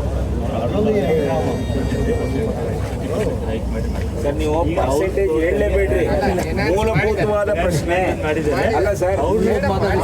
ಅಲ್ಲ ರೀ, ನಂದು ಜಾಗ ಇರುತ್ತೆ, ನಂದೊಂದು ಜಮೀನು ಇರುತ್ತೆ. ನನ್ನ ಜಮೀನಿನ ಬೆಲೆ ನಾನು ಕೇಳ್ತಾ ಇದ್ದೀನಿ. ಉದಾಹರಣೆಗೆ ಹೇಳ್ತೀನಿ, ನಾನು ಕುಂಟೆಗೆ 40,000 ರೂಪಾಯಿ ಕೇಳ್ತೇನೆ ನನ್ನ ಕುಂಟೆಗೆ. ನೀವು ಬಂದ್ಬಿಟ್ಟೆ ನೀವು ಕುಂಟೆಗೆ ಅಷ್ಟು ಬಾಳೋದಿಲ್ಲ, 2,000 ನಾನು ಕೊಡೋದು ಅಂತ ಹೇಳಿ ಹೊರಟು ಬಿಡ್ತೀನಿ, ನೋಟಿಸ್ ಕೊಡ್ತೀವಿ, ಹೊರಡ್ತೀವಿ. ಆಮೇಲೆ ನಾವು ಕೇಳಿದ್ರೆ ಇಲ್ಲ ನಿಮ್ಮದು 200% ಜಾಸ್ತಿ ಮಾಡಿದ್ದೀನಿ ಅಂತ ಹೇಳ್ಬಿಟ್ಟು ನನಗೆ 6,000 ಕೊಟ್ಬಿಟ್ಟು ಇಲ್ಲ 200% ಜಾಸ್ತಿ ಮಾಡಿದ್ದೀನಿ, 200% ಜಾಸ್ತಿ ಮಾಡಿದ್ದೀನಿ ಅಂತ ಹೇಳ್ತಾ ಇದ್ದೀನಿ. ನಾನು ಹೇಳ್ತಿರೋದೇನು, ಮೂಲಭೂತವಾಗಿ ನಿಗದಿ ಮಾಡಿದಂಥ ಹಣನೇ ಸಿಗಲಿಲ್ಲ. ದಯಮಾಡಿ ಇದು ಒತ್ತಡ ತರಬೇಡಿ. ಸಾಕು, ಬೆಳಗಿನ ಸಂಜೆವರೆಗೂ ದನ ಕರ ಕಟ್ಟಬೇಕು, ಮನೇಲಿ ಯಾರು ಇಲ್ಲ, ಒಂದೊಂದು ಒಬ್ಬರು ಇರ್ತಾರೆ ಮನೇಲಿ ದುಡಿಯೋರು. ಯಾಕೆ ಹಿಂಗೆ ಪೊಲೀಸರು ತಮ್ಮಂದು ಹಿಂಗೆ ಕೂರು, ಅವರು ಪಾಪ ಹೋಗ್ಲಿ ಬಿಸಿಲಲ್ಲಿ ಬೆಳಗಿನ ಕಾದವ್ರೆ. ನೀವು ಬೇಡ, ದಯಮಾಡಿ ತಹಸೀಲ್ದಾರ್ ಸಾಹೇಬ್ರೆ, ನಿಮ್ಗೆ ಯಾರು ಒತ್ತಡ ಹಾಕ್ತಾರೋ ತಿಳಿಸಿ. ಹಿಂಗೆ ಒತ್ತಡ ಹಾಕಕ್ಕೆ ಹೋಗ್ಬೇಡ್ರಿ. ಸುಮ್ಮನೆ ರಾತ್ರಿ ನಮ್ಮನ್ನು ಯಾಕೆ ನಿದ್ಗಿಡಿಸ್ತೀರಿ? ನೀವು ಬೆಲೆ ನಿಗದಿ ಮಾಡಿ ತಗೊಂಡು ಮಾಡಿ, ನಾವೇ ಒಂದು ಚೊಂಬು ಹಾಲು ಕುಡಿಸಿ. ರಾಷ್ಟ್ರೀಯ ಹೆದ್ದಾರಿ ಯೋಜನೆ, ಸಾರ್ವಜನಿಕ ಯೋಜನೆ, ಈ ರೋಡ್ ಅಲ್ಲ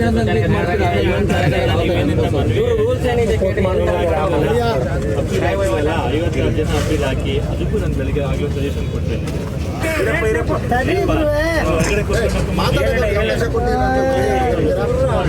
ಅವ್ರಿಗೆ ಹೇಳಿದೆ, ಗೊತ್ತಾಗಿದೆ ನನಗೆ ಗೊತ್ತಿದೆ, ಮೇಲಧಿಕಾರಿಗಳು ಸ್ಪಷ್ಟವಾಗಿ ತಿಳಿಸಿ.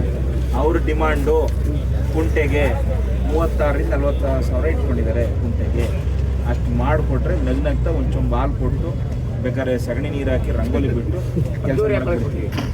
ಕೆಲಸ ಮಾಡಕ್ಕೆ ಕೊಡ್ತೀವಿ. ಇಲ್ಲ ಅಂತಂದ್ರೆ ನಮ್ಗಳ ಹೆಣದ ಮೇಲೆ ನೀವು ಕೆಲಸ ಮಾಡ್ತೀವಿ. ನಮ್ಮ ವಿವೇಚನೆಗೆ ಇರೋದಿಲ್ಲ ಸರ್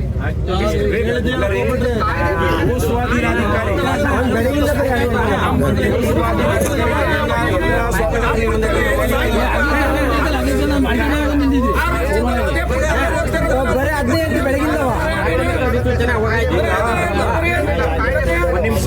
ಈಗ ನೀವು ಅಧಿಸೂಚನೆ ನೀವು ನಿಮ್ಮ ಪ್ರಕಾರ ನೋಟಿಸ್ 16 ಆಯ್ತಲ್ಲ, ನೀವು ಯಾಕೆ ಕೊಟ್ಟಿದ್ದೀವಿ ಸರ್. ಈಗ ನೋಡಿ, ನೀವು ಲ್ಯಾಂಡ್ ಅಕ್ವಿಸಿಷನ್ ಲೋಪದೋಷ ಇದ್ದು ಅದ್ಯಾರೋ ಒಬ್ಬರು ಹಿಂದೆ ಇರೋ ಒಂದು ಜಮೀನು ನೀವು ತಾಂಡಿದ್ದೀರಾ, ಇರೋ ಒಂದನ್ನ ಬಿಟ್ಟಿದ್ದೀರಾ, ಜಂಟಿ ಸರ್ವಲ್ಲಿ ಒಂದಷ್ಟು ತಪ್ಪುಗಳು ಕಂಡು ಬಂದು ಸರಿ ಮಾಡ್ತೀವಿ ಅಂತಂದು ಅದೇನೋ ಮಾಡ್ಕೊಂಡ್ರಿ. ನೀವು ಮೊದಲನೇದಾಗಿ ನೋಟಿಸ್ ಕೊಟ್ಟಿರುವಂಥದ್ದು ರಸ್ತೆ ಅಗಲೀಕರಣಕ್ಕೆ ನೀವು ಅದೇನು ನೋಟಿಸ್ ಇದ್ದೀರಾ? ಸೆಂಟ್ರಲ್ ಗವರ್ಮೆಂಟ್ ಇಂದ ಬಂದಿರೋದು ಅವ್ರ ಹತ್ರನೇ ಇದೆ, ಅವ್ರ ಹತ್ರ ಬೈಪಾಸ್ ಅಂತ ಇದೆ. ನಮಗೆ ನೋಟಿಫಿಕೇಶನ್ ಮಾಡಿರೋದು ಅಗಲೀಕರಣ ಕೊಡೋದಿಲ್ಲ. ಅವ್ರ ಹತ್ರ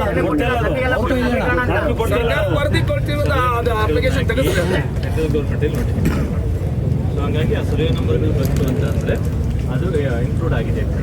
ಈ ಅಗಲೀಕರಣ ಬೈಪಾಸು ಏನು ಡಿಫ್ರೆನ್ಸ್ ಇದೆ, ಏನೋ ಇದೆ ತಿಳ್ಕೊಂಡ್ರೆ ನಾನು ಹೇಳ್ತಿರೋದು. ನಾನು ಎಲ್ಲ ಚೆಕ್ ಮಾಡಿದ್ರೆ ಲಾಸ್ಟ್ ಟೈಮ್ ಗೊತ್ತಿರಲಿಲ್ಲ, ಏನೋ ಅದಕ್ಕೆ ಎಕ್ಸ್ಟ್ರಾ ದುಡ್ಡು ಬರುತ್ತೆ ನಾನು PDF ಎಲ್ಲ ಚೆಕ್ ಮಾಡಿದೆ. ಸೊ ಏನೂ ಡಿಫ್ರೆನ್ಸ್ ಇಲ್ಲ. ಇದು ಪ್ರಾಜೆಕ್ಟ್ ಆಗಿರೋದೇನೆ ತುಮಕೂರು ಹೊನ್ನಾವರ ಫಸ್ಟ್ ಅಗಲೀಕರಣ ಅಂತಲೇ ಆಗಿರೋದು. ಇಲ್ಲಿ ಅವರು ನೋಟಿಫಿಕೇಶನ್ ಬೈಪಾಸ್ ಅಂತೇಳಿ ತಗೊಂಡಿದ್ದಾರೋ ಅಲ್ಲಿ ಅದನ್ನು ಬೈಪಾಸ್ ಅಂತೇಳಿ ಮಾಡಿಕೊಂಡು ಇದನ್ನ ಪರಿಹಾರ ಕೊಟ್ಕೊಂಡು ಮಾಡ್ಕೊಂಡಿದ್ದಾರೆ. ಅಗಲೀಕರಣಕ್ಕೆ ಒಂದು ರೇಟು, ಬೈಪಾಸಿಗೆ ಒಂದು ರೇಟು ಅಂತ ಇಲ್ಲ. ಈಗ ಪದಾರ್ಥ ನಂದು, ನಾನು ಬೆಲೆ ಹೇಳ್ತಿರೋದು ನ್ಯಾಯಯುತವಾಗಿ ಹೇಳ್ತಾರೆ. ಏನು ಹೈಯೆಸ್ಟು ವ್ಯಾಪಾರ ಕ್ರಯ ಆಗಿದೆ, ಹೈಯೆಸ್ಟ್ ಕ್ರಯ ಇದ್ದರೆ ನೀವು ಬರ್ದಂಗೆ ಅವತ್ತೇ ನೀವು ಬರೆದು ಜಿಲ್ಲಾಧಿಕಾರಿ ಕರೆಯಲ್ಲಿ ಅತಿ ಹೆಚ್ಚಿನ ವ್ಯವಹಾರ ಆಗಿರುವಂಥ ಕ್ರಯ ಕನ್ಸಿಡರ್ ಮಾಡ್ತಿದ್ದಾರೆ. ಅದನ್ನು ಮಾಡಿ ನಿಮ್ಮ ಕೈನಲ್ಲಿದೆ. ನಾನು ಮುಖ್ಯಮಂತ್ರಿಗಳ ಹತ್ರ ಕೆಲಸ ಮಾಡಿ ಬಂದಿದ್ದೀನಿ, ನನಗೆ ಇವೆಲ್ಲ ಹೆಂಗೆ ವರ್ಕ್ ಆಗುತ್ತೆ ಅನ್ನೋ ನನಗೆ ಅಂದಾಜಿದೆ. ನೀವೇನಾದ್ರೂ ಸುಮ್ಮನೆ ಈಗ ನೀವು ನಿಮ್ಗೆ ಯಾರೋ ಹೇಳಿರ್ತಾರೆ ಇಲ್ಲಿ ಕುತ್ಕೊಂಡು ನಾವು 3 ದಿನ ರೈತರು ಹೋಗ್ತಿಲ್ಲ ನಾವು ಕೊಡಬೇಕು, ಈ ಥರದ್ದೆಲ್ಲ ದಯಮಾಡಿ ಬಿಟ್ಬಿಟ್ಟು ನ್ಯಾಯಯುತವಾಗಿ ನಮ್ಗೆ ಒಳ್ಳೆ ಬೆಲೆ ಫಿಕ್ಸ್ ಮಾಡಿ ನೀವು ಕೆಲಸ ಮಾಡಿ ಅದ್ರ ಮೇಲೆ ಚರ್ಚೆ ಮಾಡೋದು. ಇಲ್ಲ ನೀವೇನಾದರೂ ಒಂದು ನಿಮಿಷ ಅಣ್ಣ, ಈಗೇನಾದರೂ ನೀವು ಇದು ಇವತ್ತು ಕೂತ್ಕೊಂಡು ನಾಳೆನೂ ಕೂತ್ಕೊಂತಿರೋ ಕಲ್ಪನೆ ನಿಮ್ಗೆ ಇತ್ತು ಅಂದರೆ ನಾವು ಸೀದಾ ದನಕರು ತಾಲೂಕು ಕಚೇರಿ ಕಟ್ಟಿ ನಾವೆಲ್ಲ ಇಲ್ಲ ಖಂಡಿತ ಸರ್ ಈ ಬಗ್ಗೆ ನಾನು ಸ್ಪಷ್ಟೀಕರಣ ಎಲ್ಲಾ ಕಡೆನೂ ಒಳ್ಳೆ ರೇಟ್ ಕೊಟ್ಟಿದ್ದಾರೆ, ನಮಗೆ ಮಾತ್ರ ಕೊಟ್ಟಿಲ್ಲ. ಎಲ್ಲ ಉಪ್ಪಿನಲ್ಲೂ ನಮ್ಮ ಕಾರ್ಯಕರ್ತರಿದ್ದಾರೆ, ತುಮಕೂರಲ್ಲಿದ್ದಾರೆ, ಅಲ್ಲಿ ತಿಟ್ಟೂರಲ್ಲಿದ್ದಾರೆ, KB ಕ್ರಾಸ್ ನಮ್ಮ ಕಾರ್ಯಕರ್ತರು ಎಲ್ಲ ನಗ್ನಗ್ತಾ ಕೊಟ್ಟು ಜಾಜೂರು ಇಲ್ಲಿ ಮಾತ್ರ ಅವ್ನ ಹೆಸರು ತಾಳಕ್ಕೆ ಇಷ್ಟಪಡಲ್ಲ ನಾನು. ಅವ್ನ ಪಿತೂರಿಯಿಂದ ನಮ್ಗೆ ಅನ್ಯಾಯ ಆಗಿದೆ. ಏನು ಅವಕಾಶ ಇದೆಯೋ ಅಷ್ಟು ಅವಕಾಶನ ಅವ್ರು ಮಾಡಿಕೊಟ್ಟಿದ್ದಾರೆ ಆಯ್ತಾ. ಇನ್ನ ಅದು ತಪ್ಪಾಗಿದೆ ಅಂತ ಹೇಳಿ ನೀವು ನೋಡಿ ಸರ್, ಒಂದು ಹೇಳ್ತೀನಿ, ನಮಗೂ ವ್ಯವಸ್ಥೆ ಹೆಂಗ್ ವರ್ಕ್ ಆಗುತ್ತೆ ಅನ್ನೋದು ಗೊತ್ತಿದೆ. ಸುಮ್ಮನೆ ನಾವು ಯಾವ್ದೋ ನಾಟಕದಲ್ಲಿ ಡೈಲಾಗ್ ಹೊಡೆದಂಗೆ ನೀವು ಅದೇ ಹೇಳೋದು, ನಾವು ಇದ್ದೇ ಕೇಳೋದು. ರೈತರ ಮೇಲೆ ನಿಮ್ಮ ಯೂಸ್ ಮಾಡ್ರಿ. ರೈತರ ಸರ್ಕಾರ ಏನಾದ್ರು ಆದ್ರೆ ಇದು ನಾವು ಒಳ್ಳೆ ಬೆಲೆ ಕೊಟ್ಟು ನೀವು ಮಾಡ್ರಿ. ಇಲ್ಲ ನಾವು ಫೋರ್ಸ್ಫುಲ್ ಮಾಡ್ತೀವಿ ಅಂದ್ರೆ ನಮ್ಮ ಅಂಡರ್ ನಮ್ಮ ಇದ್ರ ಮೇಲೆ ಮಾಡ್ರಿ, ನಮ್ಮ ಶವದ ಮೇಲೆ ಮಾಡ್ರಿ, ಓಡಾಡ್ರಿ. ಬೆಳಗ್ಗೆ ಬಿಟ್ಕೊಡ್ತೀವಿ ತಾಲೂಕಿನ ಜನ ಬರುತ್ತೆ. ಈಗಲೇ ಸ್ಟಾರ್ಟ್ ಮಾಡಿ ಸರ್, ಕೈ ಮುಗಿದು ಕೇಳ್ತೀನಿ, ನೀವು ಸ್ಕ್ರಿಪ್ಟ್ ಏನ್ ರೆಡಿ ಮಾಡ್ಕೊಂಡಿದ್ದೀರಾ? ಸ್ಕ್ರಿಪ್ಟ್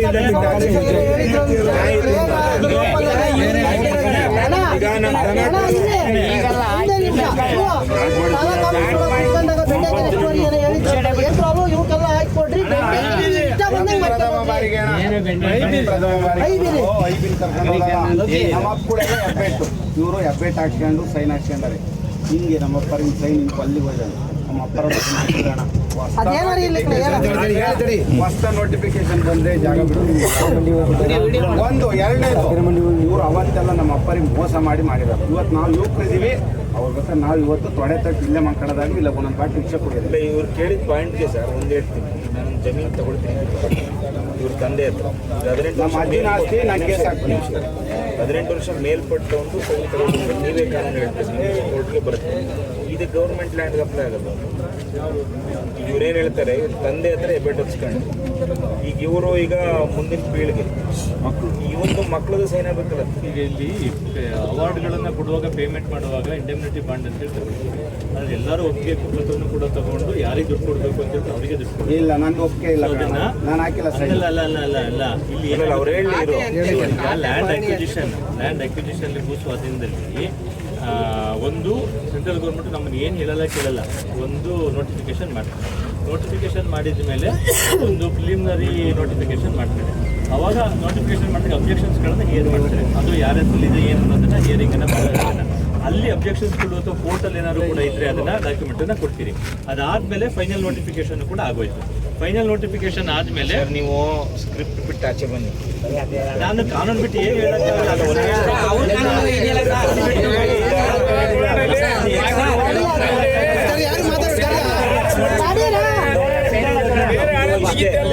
ನೀವು ದಯಮಾಡಿ ಈಗ ನಿಮ್ಮ ಅಧಿಕಾರಿಗಳ ದಂಡಿನ ಪೊಲೀಸ್ ಬಲನ ವಾಪಸ್ ತಗೊಂಡೋಗಿ ನಮ್ಮ ನೆಮ್ಮದಿಯಾಗಿರಕ್ ಬಿಡಿ. ನಮ್ದೇನು ಡಿಮಾಂಡ್ ಇದೆ ಪರಿಹಾರ ಮಾಡಿ ಬನ್ನಿ.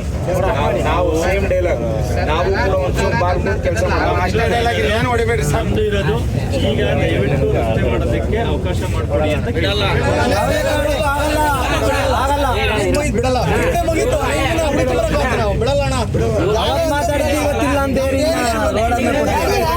ನಾಳೆನೂ ಏನಾದ್ರು ಇಲ್ಲೇ ಇರ್ತೀವಿ ಅನ್ನೋ ಐಡಿಯಾ ಇದ್ರೆ ದನಕರು ಎಲ್ಲ ತಾಲೂಕು ಕಚೇರಿ ಕಟ್ಟಿ ನಾವಿಲ್ಲಿ ದಂಡಿಗೆ ಬರ್ತೀವಿ. ನಮ್ಮಕ್ಕೆ ನೀರು ಎಲ್ಲರೂ ಸಾರ್ವಜನಿಕರು ಬರೋ ಕಚೇರಿ ಅಲ್ಲಿ ಹಂಗೆ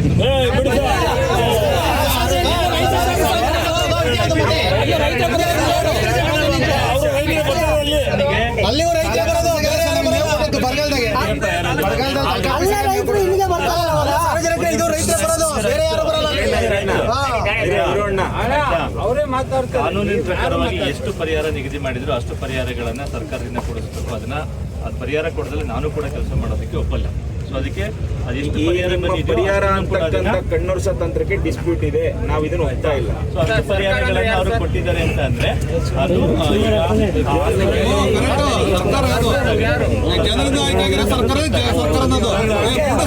ಕೆಲಸ ಮಾಡ್ಬೇಕು. ಕೆಲಸ ಮಾಡೋದಾದ್ರೆ ಸರ್ ನಾವು ಕೂಡ ಪ್ರಾಣ ಕೊಡಕ್ಕೂ ತಯಾರಿ ಇಲ್ಲ, ಬೇಡ ಸರ್. ನಾವು ಕೆಲಸ ಮಾಡಿ ಕೆಲಸ ಮಾಡಿದಾಗ ನೀವಿಷ್ಟೇ ದಯಮಾಡಿ ನಾವೇನು ಹೇಳಿದ್ದೀವಿ ನಿಮ್ಗೆ ಅರ್ಥ ಆಗಿದೆ. ಬಗ್ಗೆ ಇನ್ನೊಂದ್ಸತಿ ಮನವಿ ಬರೆದು ಕೊಡ್ತೀನಿ ನಾನು. ನಮ್ಮ ಮೂಲಭೂತವಾದಂಥ ಬೆಲೆ ನಾವು ನಿಗದಿ ಮಾಡ್ತಿರುವಂಥದ್ದು ಹೆಚ್ಚಿನ ಕ್ರಯ ಆಗಿರುವಂಥದ್ದು, ಇಲ್ಲಿ ನ್ಯಾಯಯುತವಾಗಿ ರೈತರಿಗೆ ಸಿಗಬೇಕಾದಂಥದ್ದು ಕುಂಟೆಗೆ 36,000ದಿಂದ 40,000. ಅದನ್ನು ನೀವು ಮಾಡ್ಕೊಂಡು ಬಂದರೆ ನಾವು ನಗ್ನಗ್ತಾ ಬಿಟ್ಕೊಡಕ್ಕೆ ತಯಾರಿದ್ದೀವಿ. ಇಲ್ಲ ಅಂತಂದರೆ ಹೊಸದಾಗಿ ನೋಟಿಫಿಕೇಶನ್ ಮಾಡಿ, ಎರಡರಲ್ಲೊಂದು ಒಪ್ಕೊಳ್ಳಿ. ಕಾನೂನು ಪ್ರಕಾರವಾಗಿ 36,000 ರೂಪಾಯಿ ಕೊಡೋದಕ್ಕೆ ಅವಕಾಶ ಇಲ್ಲ. ಹೊಸದಾಗಿ ನೋಟಿಫಿಕೇಶನ್ ಮಾಡಿ. ಹೊಸದಾಗಿ ನೋಟಿಫಿಕೇಶನ್ಗೆ ಅದಕ್ಕೂ ಅವಕಾಶ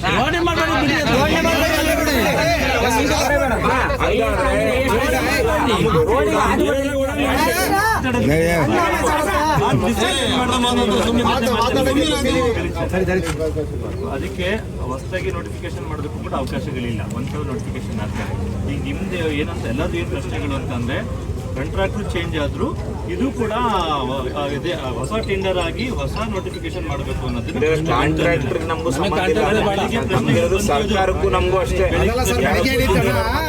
ಇದು ನಮ್ದು ಅಗಲೀಕರಣಕ್ಕೆ ಅಂತ ಮಾಡಿರೋದು, ಬೈಪಾಸಿಗೆ ಅಂತ ಬೆಳಿಗ್ಗೆ ಪ್ರಶ್ನೆ ಬಂತು. ಅದು ಅದಕ್ಕೂ ಇದಕ್ಕೂ ಸಂಬಂಧ ಇಲ್ಲ. ಸೊ ಇಲ್ಲಿ ಒಂದು ನೋಟಿಫಿಕೇಶನ್ ಆಯಿತು 16 ಇಸ್ವಿವರೆಗೂ ಕೂಡ ಏನು ಡೇಟನ್ನ ತಗೊಂಡು ಅಲ್ಲಿಂದ ಹಿಂದಕ್ಕೆ ರೇಟನ್ನ ಕನ್ಸಿಡರೇಷನ್ ಮಾಡ್ತಾರೆ ಹೊರತು ಇತ್ತೀಚಿನ ರೇಟ್ಗಳನ್ನ ಕನ್ಸಿಡರೇಷನ್ ಮಾಡೋದಿಲ್ಲ. ಸೊ ಇದು ಈಗೆಲ್ಲ ಈಗಾಗಲೇ 2016ರಿಂದ 2025ಕ್ಕೆ ಬಂತು, 10 ವರ್ಷ ಆಗಕ್ಕೆ ಬಂತು ಇನ್ನೇನು ಮುಂದಿನ ವರ್ಷಕ್ಕೆ. ಸೊ ಇನ್ನೂ 5 ವರ್ಷ ಹೋದ್ರೂ ಕೂಡ ಇದೇ ರೇಟ್ ಜಾಸ್ತಿ ಆಗಲ್ಲ, ಅಂದ್ರೆ ಇಲ್ಲೇ ಇರುತ್ತೆ. ಹಿಂಗೆ ಇಲ್ಲಿ ಏನೋ ತಪ್ಪು ಮಾಡಿದಾರೆ, ಏನೋ ಮಾಡಿದಾರೆ ಕ್ಯಾಲ್ಕುಲೇಷನ್ ಮಾಡಿಸಿ ಇದು ರೋಡ್ ಆಗಲ್ಲ. ಸೆಂಟ್ರಲ್ ಗೌರ್ಮೆಂಟ್ ಪ್ರಾಜೆಕ್ಟ್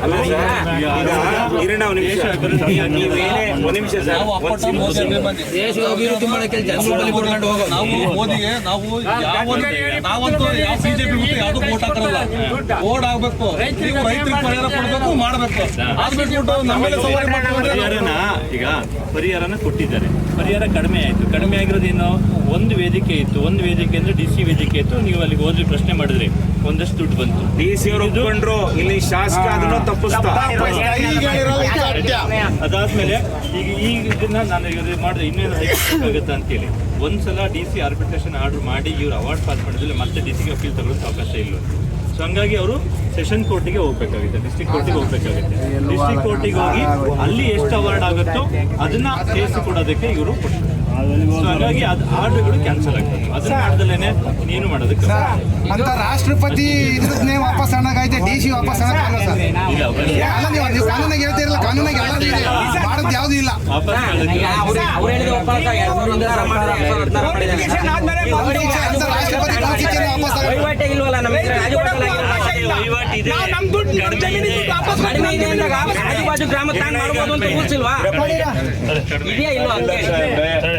ಇನ್ನ ಚರ್ಚೆ ಮಾಡ್ಲಿಕ್ಕೆ ಇಲ್ಲ. ನೀವು ಈ ಕ್ಷಣ ಇಲ್ಲಿಂದ ಇವೆಲ್ಲ ಪೊಲೀಸ್ ಬಲ ಎಲ್ಲ ತಗೊಂಡು ನೀವು ದಯಮಾಡಿ ನಿರ್ಗಮಿಸಬೇಕು. ನಮ್ಮ ಗ್ರಾಮದಲ್ಲಿ ಎಲ್ರಿಗೂ ಆತಂಕ ಇದೆ. ಇದ್ರ ಮೇಲೆ ಏನೇ ಅನಾಹುತ ಆದ್ರೂ ಕೂಡ ಅಧಿಕಾರಿಗಳೇ ಹೊಣೆ ಆಗ್ತೀರಿ. ನಾಳೆನೂ ಹಿಂಗೆ ನೀವು ಕೂತ್ಕೊಂತೀವಿ, ನಾವು ಮಾಡ್ತೀವಿ ಅನ್ನೋದಾದ್ರೆ ನಮ್ಮ ದನ ಕರೆ ಎಲ್ಲ ತಾಲೂಕು ಕಚೇರಿ ಕಟ್ತೀವಿ, ಅರಸೀಕೆರೆ ಎಲ್ಲ ರೈತರಿಗೂ ಕರೆ ಕೊಡ್ತೀವಿ. ಎಲ್ಲರೂ ಬಂದು ಈ ಹೋರಾಟಕ್ಕೆ ಬೆಂಬಲ ಕೊಡಿ ಅಂತೇಳಿ ನಾವು ಇಲ್ಲೇ ಬಂದು ಧರಣಿ ಕೂತ್ಕೊತೀವಿ. ದಯಮಾಡಿ ಇದು ನಮ್ಮ ಒಂದು ಮನವಿ. ಇದ್ರ ಮೇಲೆ ನೀವೇನು ತೀರ್ಮಾನ ಅಂತೀರಿ ತಗೊಳ್ಳಿ ಸರ್. ಇನ್ನೊಂದು ದಿವಸ ಹೇಳ್ತೀವಿ, ಇದೇ ತರ ಪೊಲೀಸ್ ಕರ್ಕೊಂಬಂದ್ರೆ ಎಲ್ಲ ಬಾಟ್ಲಿ ವಿಷಯ ಕೊಟ್ಟು ಮಕ್ಕಂತೀವಿ. ಇದೊಂದು ಫಸ್ಟ್ ಅಂಡ್ ಲಾಸ್ಟ್ ಹೇಳ್ತಾರೆ ನಿಮಗೆ. ನಮ್ಗೆಲ್ಲ ಎಲ್ಲರೂ ಇರಲ್ಲ, ಹಿರಿಯರು ಯಾರು ಇರಲ್ಲ. ಆದ್ರೂ ಸಹ ಈ ಒಣ್ಣಾರು ಬಾಟ್ಲಿ ಇಲ್ಲಿ ನಮ್ಮ ರಾಜಣ್ಣ ತಾಮಂತಿದ್ರು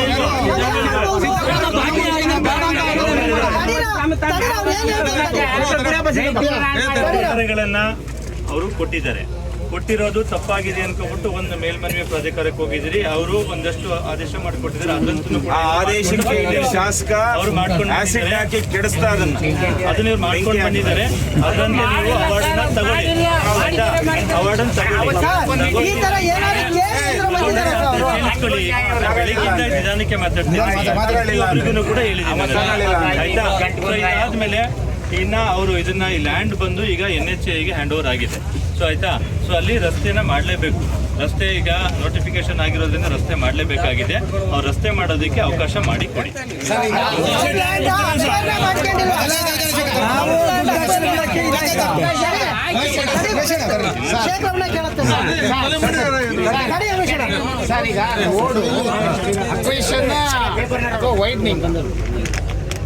ರೋಡ್ ವೈಡ್ನಿಂಗ್ ಮಾಡೋದಕ್ಕೆ ಅಕ್ವಿಜಿಷನ್ ಮಾಡ್ತಾರೆ. ಅಲ್ಲ, ಅಕ್ವಿಷನ್ ಮಾಡ್ತಾರೆ, ರೋಡ್ ಪಕ್ಕದಲ್ಲಿ ಮಾಡ್ಬೇಕು ಸರ್. ಹಂಗಲ್ಲ ಇದು ಸರ್, ಬೈಪಾಸ್ ಇದೆ. ಕೇಳಿಲಿ ನೀವು ಬಾಣಾವರ ಬೈಪಾಸ್ ಮಾಡಿ, ಬೈಪಾಸ್ ಅಲ್ಲ ಅಂದ್ರೆ ಕೇಳಿಲಿ. ಹೆಂಗೆಲ್ಲ ರೋಡ್ ವೈಡ್ನಿಂಗ್ ಮೀಟಿಂಗ್ ಮಾಡೋದಕ್ಕೆ ಅಕ್ವಿಜಿಷನ್ ಮಾಡೋದು ಅವ್ರು ಬಿಡಲ್ಲ ಸರ್. ನೀವು ಯಾವುದೇ ಕಾರಣಕ್ಕೂ ಬಿಡಲ್ಲ.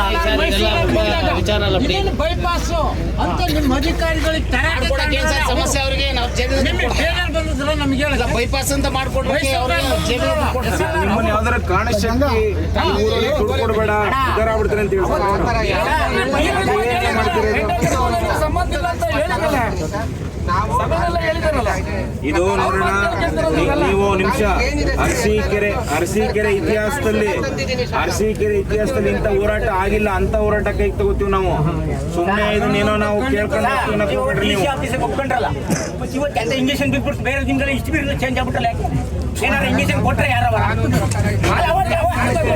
ಯಾವ ಇಂಜೆಕ್ಷನ್ ಕೊಟ್ಟಿದ್ದಾರೆ ಬೆಳಗಿಂದ ಹೇಳಿದ್ದೆ ಹೇಳ್ತೀರಾ? ಅಲ್ಲ ಅದು ಹೇಳಿದ್ದೆ ಹೇಳ್ತೀರಾ ಬೆಳಗಿಂದ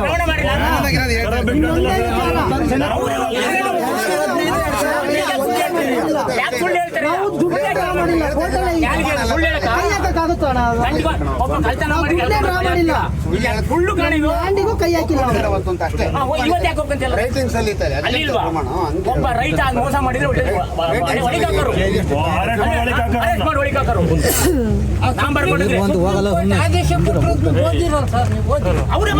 ಅವರೇ ಸೈನ್ ಹಾಕಿದಾರೆ. ಅಲ್ಲ ಸ್ವಾಧೀನದಲ್ಲಿ ಅವರೇ ಇದ್ರೆ ಎಷ್ಟು ವರ್ಷ?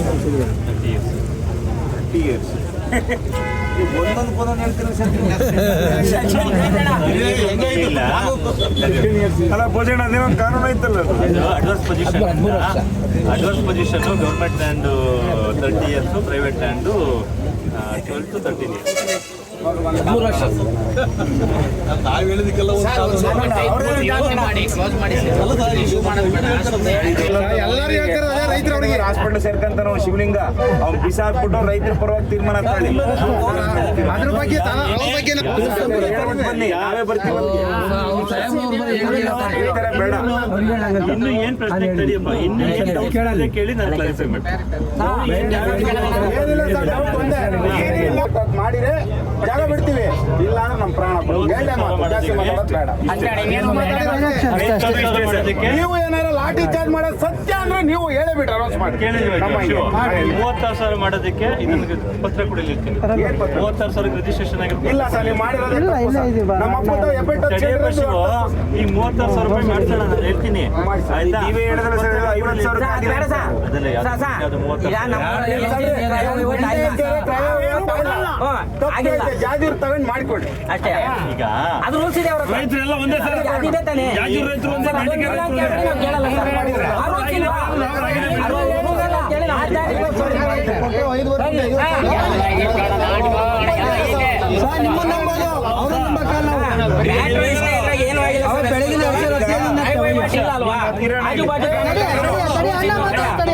ನೀನ್ ಮಾತಾಡಪ್ಪ ಕೇಳೋದು ರೋಡ್ ಮಾಡ್ತಿದ್ದೀರಲ್ವಾ, ನೀವು ಅಳತೆಯಲ್ಲಿ ಮಾಡಬೇಕಾ ಇಲ್ಲ ಅಳತೆಯಿಂದ ಹತ್ರ ಹೋಗ್ಬೋದಾ? ಮತ್ತೆ ನಂದು ಅಳತೆಗೆ ಹೋಗ್ತಾ ಇದೆಯಾ?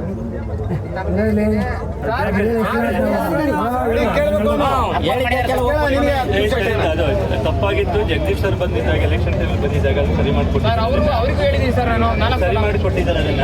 ಅವ್ರನ್ನ ಸರಿ ಮಾಡಿಕೊಡ್ಬೇಕು. ಎಷ್ಟು ವರ್ಷದಿಂದ ಬೇಕು ಸರ್? 6 ವರ್ಷದಿಂದ ಬೇಕು. ಸರಿ ಮಾಡಿ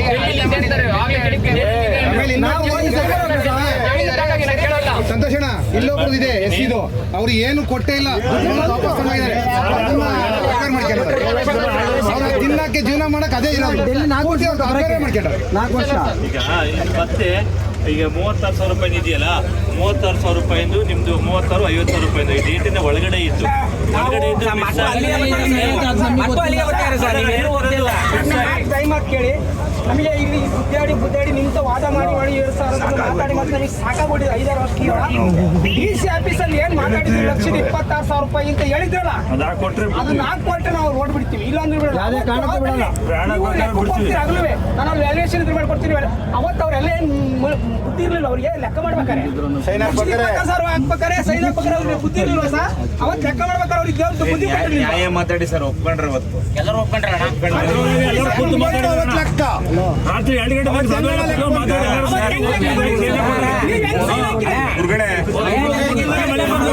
ಇಷ್ಟೆಲ್ಲ ಮಾತಾಡಿ ನಾವು ಎಷ್ಟು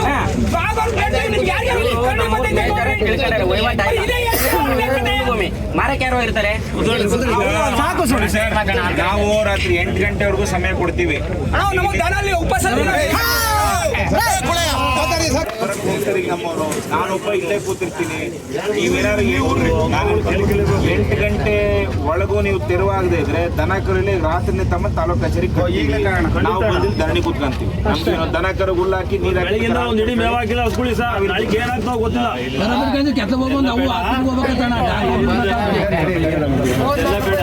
ಇದು ಬೇಡ ಸರ್. 56 ಜನದ್ದು ಬಾಕಿ ಉಳಿದಿದೆಯಲ್ಲ, ಬಾಕಿ ಉಳಿದಿರೋದಕ್ಕೆ ಏನು ಕಾನೂನು ಪ್ರಕಾರವಾಗಿ ಎಷ್ಟು ಇದನ್ನ ಮಾಡಬೇಕು ಅಷ್ಟನ್ನ ಮಾಡಿಸ್ಕೊಡೋದಕ್ಕೆ ನೀವು ಯಾರು ಕೋರ್ಟಿಗೆ ಹೋಗಲ್ಲ ಅಂತ ಹೇಳಿದ್ರಿ.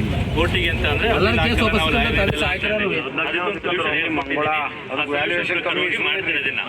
ಇದನ್ನು ಕೂಡ ಈಗ ಮಾಡಿರೋದನ್ನು ಕೂಡ ನಮಗೆ ತೃಪ್ತಿ ಇಲ್ಲ ಅಂತಂದ್ರೆ ಜಿಲ್ಲಾ ನ್ಯಾಯಾಲಯದಲ್ಲಿ ಕಾನೂನು ಸೇವಾ ಪ್ರಾಧಿಕಾರ ಅಂತೇಳಿ ನಮ್ಮ ಅರಸೀಕೆರೆನಲ್ಲೇ ಇದ್ದಾರೆ. ಅಲ್ಲಿಗೆ ಹೋಗಿ ನಾವು ಇನ್ಕಮ್ ಸರ್ಟಿಫಿಕೇಟ್ಗಳನ್ನು ಕೊಟ್ಟರೆ ಅದನ್ನ ಉಚಿತವಾಗಿದೆ ಕೂಡ ಅದನ್ನ ಫೈಲನ್ನು ಮಾಡಿಸ್ತಾರೆ. ಅದನ್ನ ಫೈಲ್ ಮಾಡ್ತಾರೆ. ಅವಾಗ ಎಷ್ಟು ಆದೇಶ ಆಗುತ್ತೋ ಅಷ್ಟು ಆದೇಶಗಳನ್ನು ಅವರು ನಾವು ಇಷ್ಟಕ್ಕೆ ಕೈ ಬಿಡ್ತೀವೋ ದಯಮಾಡಿ ನೀವು DC ಆಫೀಸಾಗ ಏನ್ ಮಾತಾಡಿದ್ರಿ ಅದಕ್ಕೆ ಏನ್ ಸೈನ್ ಹಾಕಿದ್ರೆ ಆ ದಾರಿ ಬರ್ರಿ ನೀವು. ನಾವು ಕೋರ್ಟಿಗೆ ಹೋಗ್ತಿರೋವರೆಗೂ ನೀವು ಎಲ್ಲಿವರೆಗೂ ಕೆಲಸ ಮಾಡಬೇಡಿ.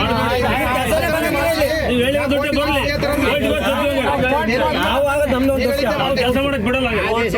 ಕೊಡದಲ್ಲೇನೆ ಮತ್ತೊಂದು ಮಾಡದಲ್ಲೇನೆ ಕೆಲಸವನ್ನ ಸ್ಟಾಪ್ ಮಾಡೋದಕ್ಕಾಗಲ್ಲ. ಅವರು ಇಂಜಿನಿಯರ್, ಅವರು NH ಇಂದ ಬಂದಿದ್ದಾರೆ, ಅವ್ರು ಕೆಲಸ ಮಾಡ್ತಾರೆ. ಅವಕಾಶ ಮಾಡಿಕೊಡಿ.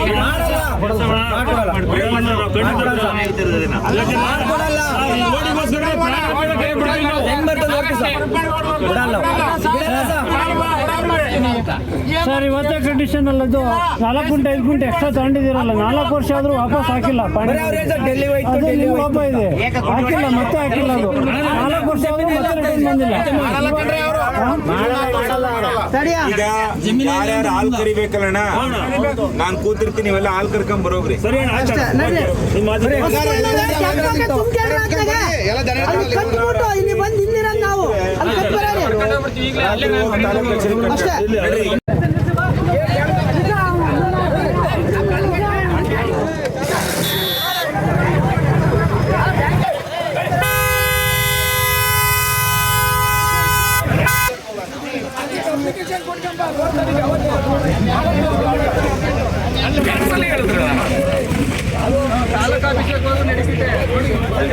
ದಬ್ಬಳಿಕೆ ಮಾಡ್ಕೊಂಡು ಯಾರು ಇವರು ನಮಗೆ ಯಾರೇ ಪೊಲೀಸ್ ಯಾರು ದಬ್ಬಳಿಕೆ ಮಾಡ್ಕೊಂಡು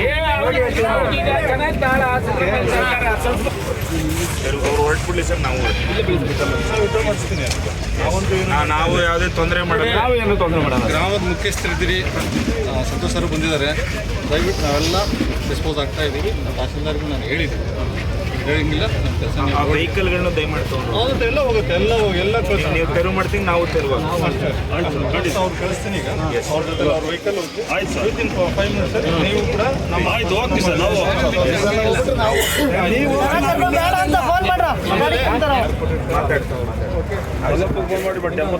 ಸರಿ, ಯಾವುದೂ ಕೂಡ ರೋಡಿಗೆ ಮೂಕ ಪ್ರಾಣಿಗಳಿದ್ದಾವೆ, ಅದು ಮತ್ತೆ ಅನಿಮಲ್ ಕ್ರೂಯಲ್ಟಿ ಆ್ಯಕ್ಟ್ಗಳು ಆಗ್ತವೆ. ಎಲ್ಲರಿಗೂ ಗೊತ್ತಿದೆ. ನಾವು ಒಳ್ಳೆಯವರಾಗಿದ್ರು ಕೂಡ ಪಾಪ ಅದು ಮೂಕ ಪ್ರಾಣಿಗಳು, ಅವ್ರಿಗೆ ತೊಂದರೆ ಮಾಡಬೇಡಿ. ನಿಮ್ದೇನಿದೆ ಶಾಂತಿ ರೀತಿಯಲ್ಲಿ ಮಾಡಿ ಅಷ್ಟೇ.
ಅಕ್ವಿಜೇಷನ್ ಆಗಿತ್ತು. NH 206 ರಾಷ್ಟ್ರೀಯ ಹೆದ್ದಾರಿಗೆ ಲ್ಯಾಂಡ್ ಅಕ್ವಿಜೇಷನ್ ಆಯಿತು. ಅದರಲ್ಲೂ ಏನು ಮಾಡಿದ್ದಾರೆ ಅಂದರೆ ಬೈಪಾಸ್ನ ಬರೀ ವೈಟ್ನಿಂಗ್ ಅಂತ ಹೇಳಿ ತೋರಿಸ್ಬಿಟ್ಟು ಇದನ್ನ ಬೈಪಾಸ್ನ ತೆರವುಗೊಳಿಸ್ಬೇಕು ಅಂತ ಇವತ್ತು ಬಂದಿದ್ರು. ದುಡ್ಡು ಅದರಲ್ಲೂ ಹಾಕಿರೋದ್ರಲ್ಲೆಲ್ಲ ಸ್ವಲ್ಪ ಪ್ರಮಾಣದಲ್ಲಿ ಹಾಕ್ಬಿಟ್ಟು ನಮಗೆ ಸೂಕ್ತವಾಗಿ ದೊರಕಬೇಕಾಯ್ತ ಪರಿಹಾರನ ಕೊಡದಲೇ ಈ ರೀತಿ 11,000ನ ರೇಟ್ ಮಾಡಿದ್ದಾರೆ. 2,000 ಮಾತ್ರ ಜಾಸ್ತಿ ರೇಟ್ ಮಾಡಿರೋದು, 30% ಹೈಕ್ ಮಾಡಿದ್ದೀನಿ ಅಂತ ಹೇಳ್ತಾರೆ. ಅದು ಯಾವುದೇ ಕಾರಣಕ್ಕೂ ಸೂಕ್ತವಾದಲ್ಲ. ನಾವು ಕಳೆದ ಬಾರಿ ಎಲ್ಲ ಜಿಲ್ಲಾಧಿಕಾರಿ ಆಫೀಸಲ್ಲಿ ಹೋಗಿ ಹೇಳಿದಾಗ ಪ್ರತಿ ಬಾರಿನೂ ಇದೇ ರೀತಿ ಹೇಳಿ ಜಾಸ್ತಿ ಮಾಡಿಕೊಡ್ತೀನಿ ಅಂದರು, ಅದು ಮಾಡಿಕೊಟ್ಟಿಲ್ಲ. ಇವತ್ತೇನಾಗಿದೆ ಅಂದರೆ ಬೆಳಿಗ್ಗೆನೂ ಏನು ಗೊತ್ತಿಲ್ಲದೆ ಜನಗಳಿಗೆ ಏನು ತಿಳಿಸ್ತಾನೆ, ರೈತರುಗಳಿಗೆ ಏನು ತಿಳಿಸ್ತಾನೆ. ಬೆಳಗಿನ ಜಾವ ಒಂದು ಸುಮಾರು 600ರಿಂದ 1000 ಹತ್ರ ಪೊಲೀಸ್ ಇದರಿಂದ ರಕ್ಷಣೆ ಪಡೆದು ರೋಡ್ನ ತೆರವುಗೊಳಿಸೋಕ್ಕೆ ಅಂತ ಸಪೋರ್ಟ್ ಮಾಡ್ಕೊಂಡು ಬಂದಿದ್ರು. ಆದರೆ ರೈತರು ಸಾವಿಧಾನವಾಗಿ ಎಲ್ಲದೂ ಏನು ಬೇಕು ಕೇಳ್ಕೊಂಡು ಶಾಂತಿಯುತವಾಗಿ ಧರಣಿ ಮಾಡಿದ್ವಿ. ಅದರ ಕೊನೆ ಲಾಸ್ಟಿಗೆ ಸಂದರ್ಭದಲ್ಲಿ ಸಂತೋಷಣ್ಣವರು ನಮ್ಮ ಸೂಕ್ತವಾಗಿ ಪರಿಹಾರ ಕೊಡಿಸ್ಲಿ ಅಂತ ಕೇಳಿ ಆದೇಶ ಮಾಡಿ ಇದು ಮಾಡಿದ್ರು. ಈಗ ಅವರೇ ಮಾತಾಡ್ತಾರೆ.